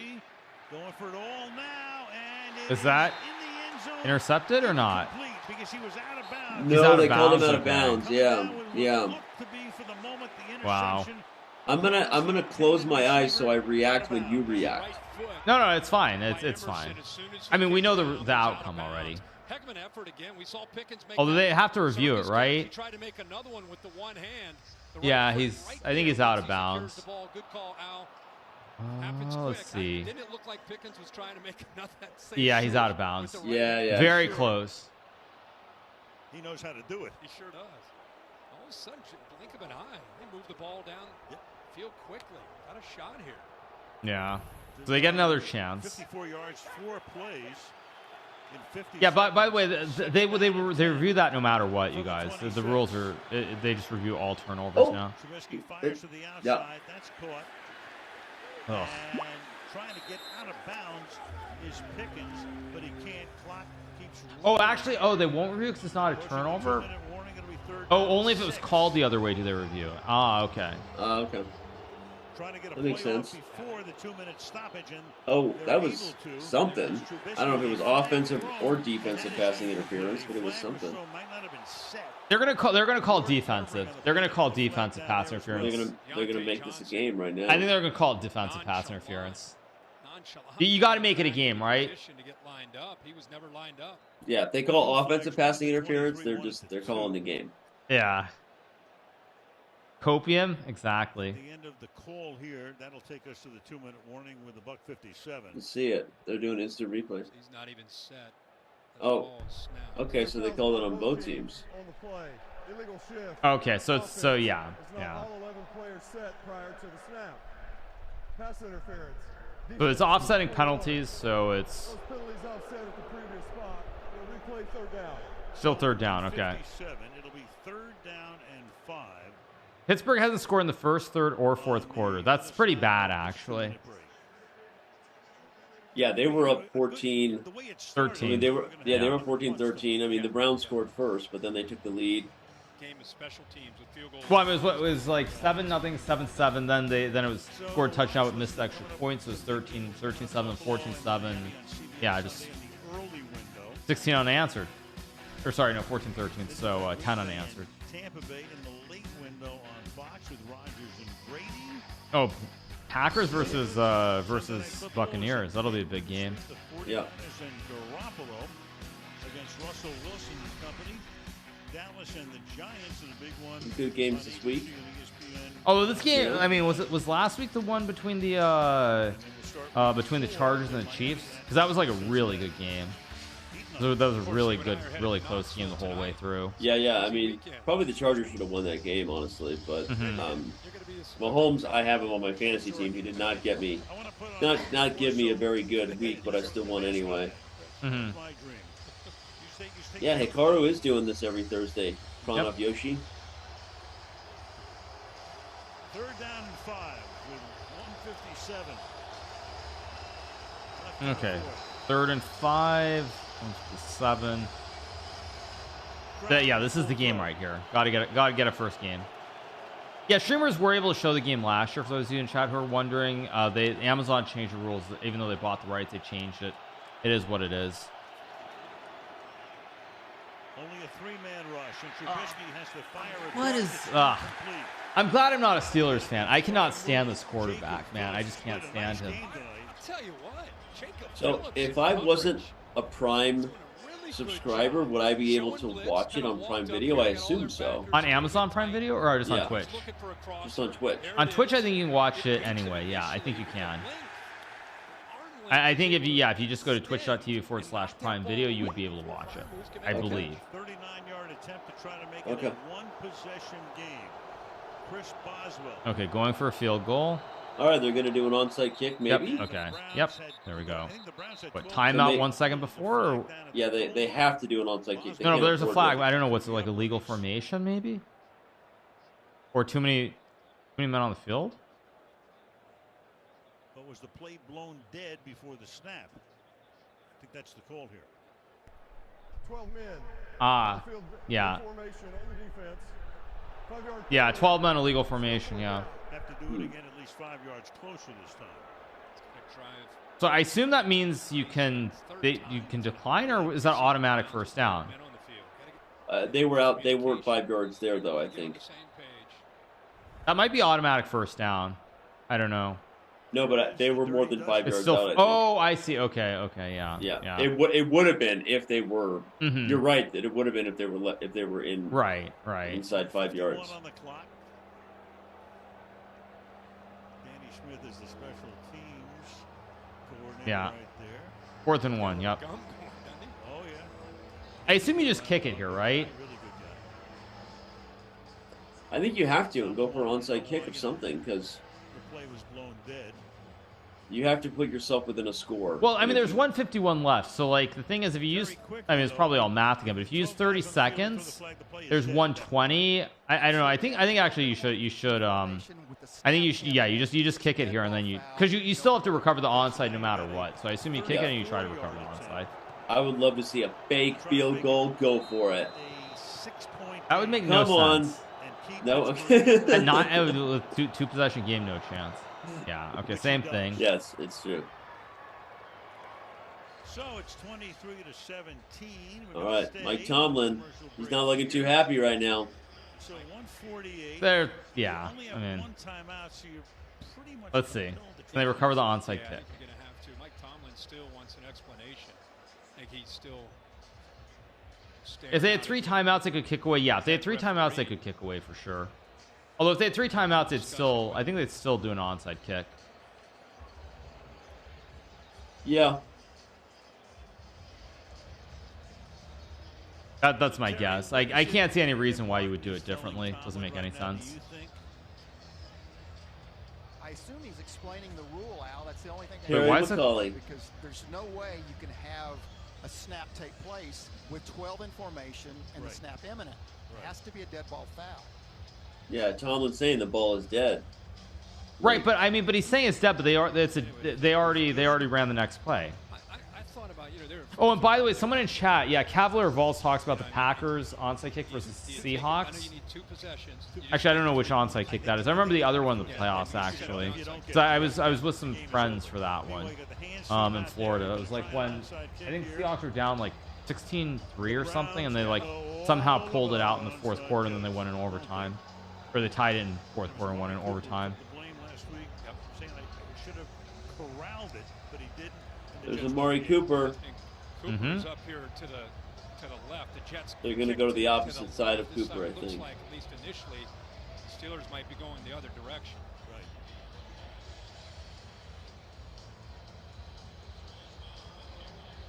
So we'll see what Boswell has. But I mean, there are less guys on the side on the like Amari Cooper's side. There were 4 Oh my guys. God! Hopping, Oh! It's loose again. Wait, but it went out. It went out of bounds. So Browns will still have it. I think so, right? Against the Steelers. I think it's Trey Norwood, 21 at the bottom. Just got an early. That was very close. But I don't know if the flag is on. I think the flag might be something else though. I mean, maybe it didn't go 10 yards. No, yeah, that's the other thing. It has to go 10 yards. I think it did. But let's. All the way at the bottom there. Yeah, no, of course it did because it went. It was like at the 50 or something. Yeah. Oh, they're saying the Steelers started before it was kicked. Oh. Yeah. Oh, that's so bad. Wow, and it just gives them the ball. Yeah. No, of course. Yeah. So that's game over, right? That's game over. Yep. It just gives them the ball when you. Wow, that's an interesting violation. That's horrible. That's horrible on special teams at the end of the game. No, but I mean, for Chad, he was offsides. It wasn't even close, or not offsides. It was a false start, but like it wasn't even close. So Brissett leads them up. Yep, and now just 3 nils, right? 146. Yeah. 220 yards, 2 touchdowns. No, I guess actually they can still get the ball, but they're gonna need a Hail Mary. Because I think that they have 1 timeout, so it'll be like they'll run it 3 times, and then they'll get it down to 1 call timeout and pump with like 25 seconds left or something. Yeah, but if they get like 1 first down, pretty much. Yeah. It's Rover. I mean, they're just gonna run it 3 times for sure. Oh. Yeah. Run it all the way to the end. Yeah. If Chubb can get a first down though, and not just like be basically kneeling it. Mm-hmm. Yeah. Takes its final timeout. Okay. After the game, exclusively on Prime Video, can a post game? They'll run it twice and then. Yeah, with Trubisky as quarterback, I don't see any chance. Unless they can run some weird lateral play. If they can get it to like 30 or 40 and do like laterals all over the field. So what you have here is 100 seconds. Okay. So you run. So it'll be 1 minute and then 20 seconds. So a little bit less. And that's going to take you down. Oh, wait, I thought Steelers had no timeouts. A minute. Someone in chat said they have one timeout. Do they still have another timeout left? They just burned what I thought was their final timeout. No. Okay. Well, or Chubb can get the first. Yeah. They don't have any timeouts. No. They have no timeouts. So yeah, this is just over. With a 1-yard gain. Nick Chubb over 100 yards tonight. Because then what you do is like even if they stop them here, you just like punt it really high in the air. You just like punt it really high to like the 15-yard line, and that'll burn like another 6 seconds. So it's game over. Yeah. 37. 3rd and 1. Crowd yelling for Chubb. Yeah. I don't blame him. Or Brissett. No, it's a little too far for him. It's like 1.5 yards.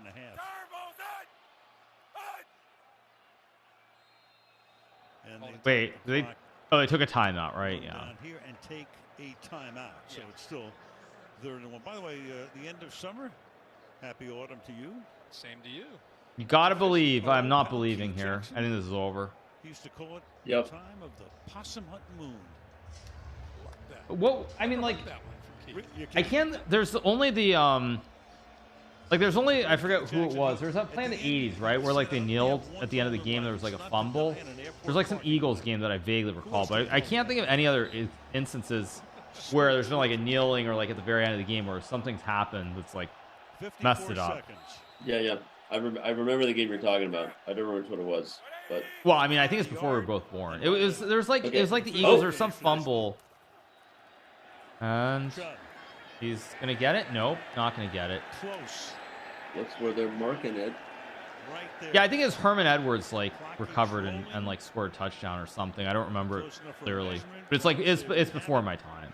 Pittsburgh says nope, you don't have it. We're gonna pull out the chains, I assume. Bring out the chains. Oh yeah, people want to know what the tweet bet is. Right. What is the tweet bet? Yeah. What do you want me to tweet? I think we'll just have you tweet. We'll have you tweet Mis Amigos. Okay. We'll say Mis Amigos. Then maybe that's it. Just Mis Amigos. People love it. Or anything else you want. But, okay. Mis Amigos. You can say Mis Amigos. Okay, I'll use Mis Amigos in some form. I lost the NFL bet to Dan to add Daniel Rensch or whatever you want. Okay. And they're giving it to him. GG. Okay, GG. That's First it. down. GG. That's it. Yep. That's it. Yeah, that's it. That was kind of a generous. Maybe a picture of me with Mis Amigos. There we go, Creamsicle. I like where your head's at, Creamsicle. Sure. All right. Great. So yeah. So I guess that's game. So I love your chat, by the way. Super positive. Everyone's engaged while they're here. Like this is how it should be. You know? Way to go, chat. Oh, by the way, maybe not official review. Wait, are they gonna? They might. If they have a challenge, they should use it. No, but it's an official review. It's because it's inside 2 minutes, and they don't have timeouts anyway. So no game ends without something. Let's see. I've always found it odd when you do. He's down. Yeah, that was a bad spot. Oh wait, never mind. I didn't see the ball through. Okay, that was actually fair. It's hard to tell. Terry, you seeing anything we're not seeing? I don't know. I mean, I assume the game's over either way, but let's see. That's my assumption. Yeah, Hallucinogen says, thanks, Danny Hikaru. We appreciate it. It almost felt like being the Super GM group chat. Good one. Good one. They're going to probably say the spot is bad, I bet. They're going to say the spot is bad and it's not quite over yet. I tend to agree with you. I think that they're going to call that back. The question is how much time is on the clock, and that's the other question. I thought the guy played better tonight. I thought the line played better. I don't know if it's... Yeah, I think his knees were down before he crossed the line. Yeah, hold the tweet exactly. What he can do for you. I agree with you. And I go back to what we said at the beginning of the game with Tomlin. Look, nobody knows Let's his team see. better than Mike. Super Bowl predictions is a good question, but I don't know. I don't know who's gonna make it. It'll be in Arizona, so okay. It'll be a big week in Arizona. I mean, I don't live in Arizona anymore, but I might be visiting. We'll see. His own lens, he's able to focus on what he needs to do for his team. Yeah, I don't know. I don't think the Buccaneers are going to make it. I think Brady's too. I think they'll still probably make the playoffs, but I don't think they're going to make it. Bills, actually, I could see the Bills. I don't think Kansas City either. Actually, I think it's probably going to be like the Bills. I think Bills will make it. I don't know who will make it out of the NFC. Agreed. I think the Bills are the one pick I would take for sure. And then yeah, I don't know. I just don't. Brady. I mean, it's not even about age. I just don't think he has the players he had last year. I mean, who knows? Maybe Gronk will come out of retirement again for the last like two weeks or something. But I don't know. I don't see it this time. I don't see it. Bucks need to consider bringing back Antonio Brown. I don't think that's happening. Maybe it will. I mean, Browns. What Browns? Not Browns. Sorry, the Bucks. They. Bruce, what's his name? Bruce Arena. What's his name? I can't remember his name, but Bruce Arians. Oh, Arians. That's what it is. Yeah, Arians. He's not the coach anymore, right? So maybe Antonio Brown could come back. Maybe. Yeah. Okay. They reversed it. Right. So they reversed it. So now here we go again. So now they have to wind the clock back up, and it's going to run down to like 17 or something. Maybe. And then they're just going to punt it really high in the air, I assume, on 4th down. All right, so you go to 40. I have not met Giannis. I know Giannis had some like Instagram posts that he played chess, but I can't tell if it's like I don't know how into chess Giannis actually is. So I'll say that. And sometimes you see celebs post pictures with chess. Not to say it's not genuine. He was kind of doing it before it was the sexy thing to do, like some celebs do now. So I think probably Giannis is genuinely into chess, but I don't know. 4th and inches.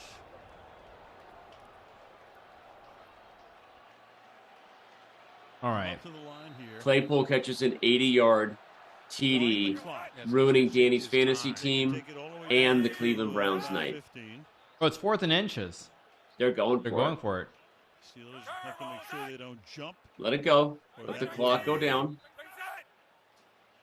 Let it go. Cleveland also has a there you go. Timeout. Oh, they just let it go. And they're going to use it. They're going to use that. Oh, that makes sense, I guess. Yeah, I mean that's what you assume is going to happen. You just run it down, hope someone jumps off sides, and then yeah. And now you just punt it like sky high in the air and like let it die at like the 10 or something. Yeah, and then they've got a few seconds, and you go from there. Yeah, I mean, what, Trubisky is the quarterback? I mean, maybe Aaron Rodgers was the quarterback or Tom Brady was the quarterback. They could probably throw it like 70 yards. But no, I assume what they do is they're just going to punt it really high in the air. And it's like you're going to have to fair catch it like the 10 with like 6 seconds or something. And Steelers now yeah, I mean, we'll see. I don't think Trubisky can do it. Basically what they do is probably you try to run some like 10-yard pass and do some laterals and hope. Not that it's going to work, but is the punter as he sets up at the 50-yard line. And the Steelers will put let's see. Mad rush Okay, here comes the punt.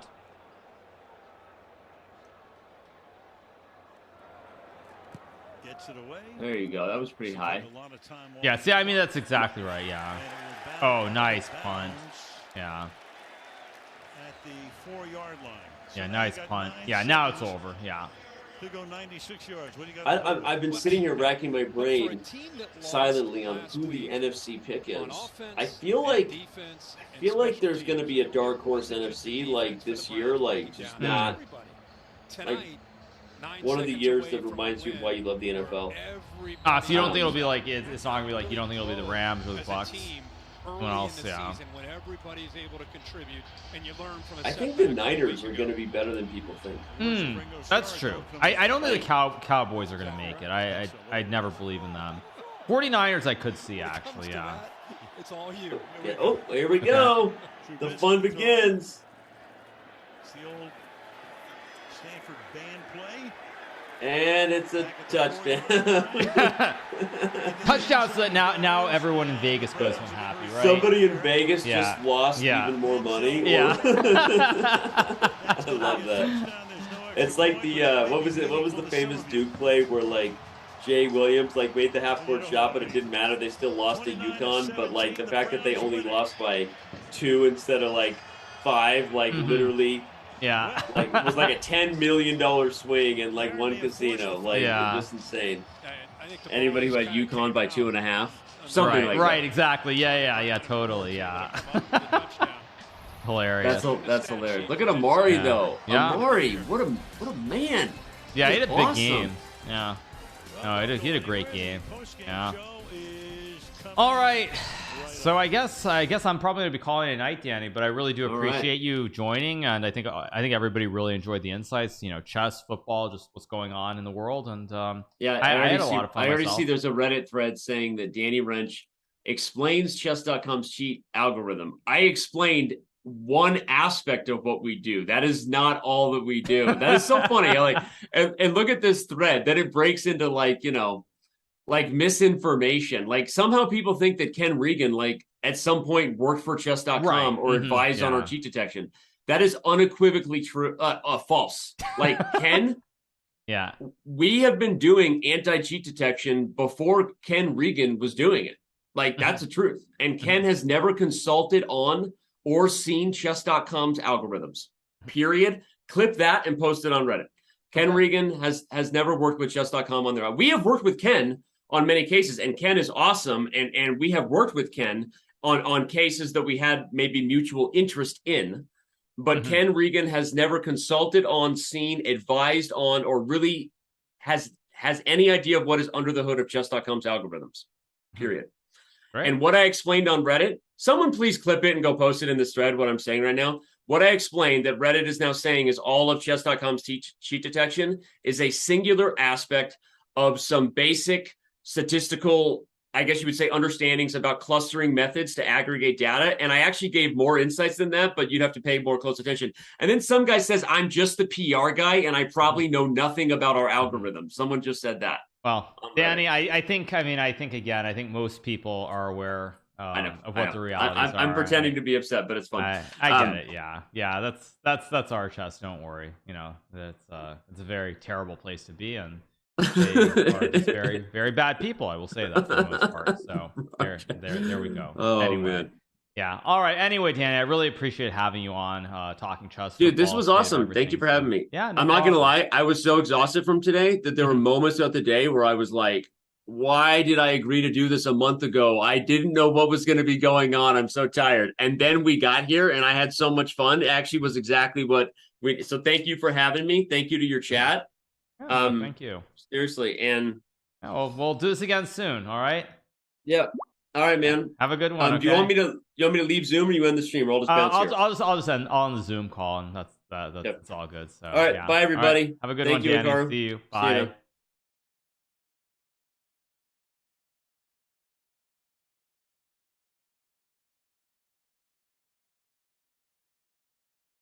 All right, you guys. So on that note, big shout out, of course, to Danny Rensch for joining. I really do appreciate it. For us covering Thursday night football, I had a lot of fun. I know, of course, it would have been better if we could have actually had it had the game on our stream, but it is what it is. We will, of course, be doing this the next 2 Thursday nights at least. So I hope you guys have enjoyed it. I'm going to end with one last little note again, and this is sort of, I think, very important to note. You know, at the end of the day, I really am grateful to all of you guys who watch my stream. I do appreciate all the positivity, all the support that you guys give me. I know there are many people on certain websites who go out of their way to actively attack people like myself. And you know, that maybe is what at the end of the day brings them satisfaction. But you know, I don't look too much into it. I know Danny, of course, he might be a little bit bothered by it, but you know, we are moving chess forward in a good direction, and frankly, that's all that matters. So, you know, I don't let it get to me. I know there are a lot of conspiracy theorists, a lot of people who want to hate on me, and they are a bunch of idiots. So there's my 2 cents. And we just move forward. We deal with positivity, and we try to do good things for chess. So thank you so much to all of you guys. Hope you have a fantastic evening, and I will be seeing you guys. I think we're gonna have a watch party on Saturday for my CGC match against David Navarro. We'll be back then. I will see all of you guys soon. Have a great one. Keep it real. Good night.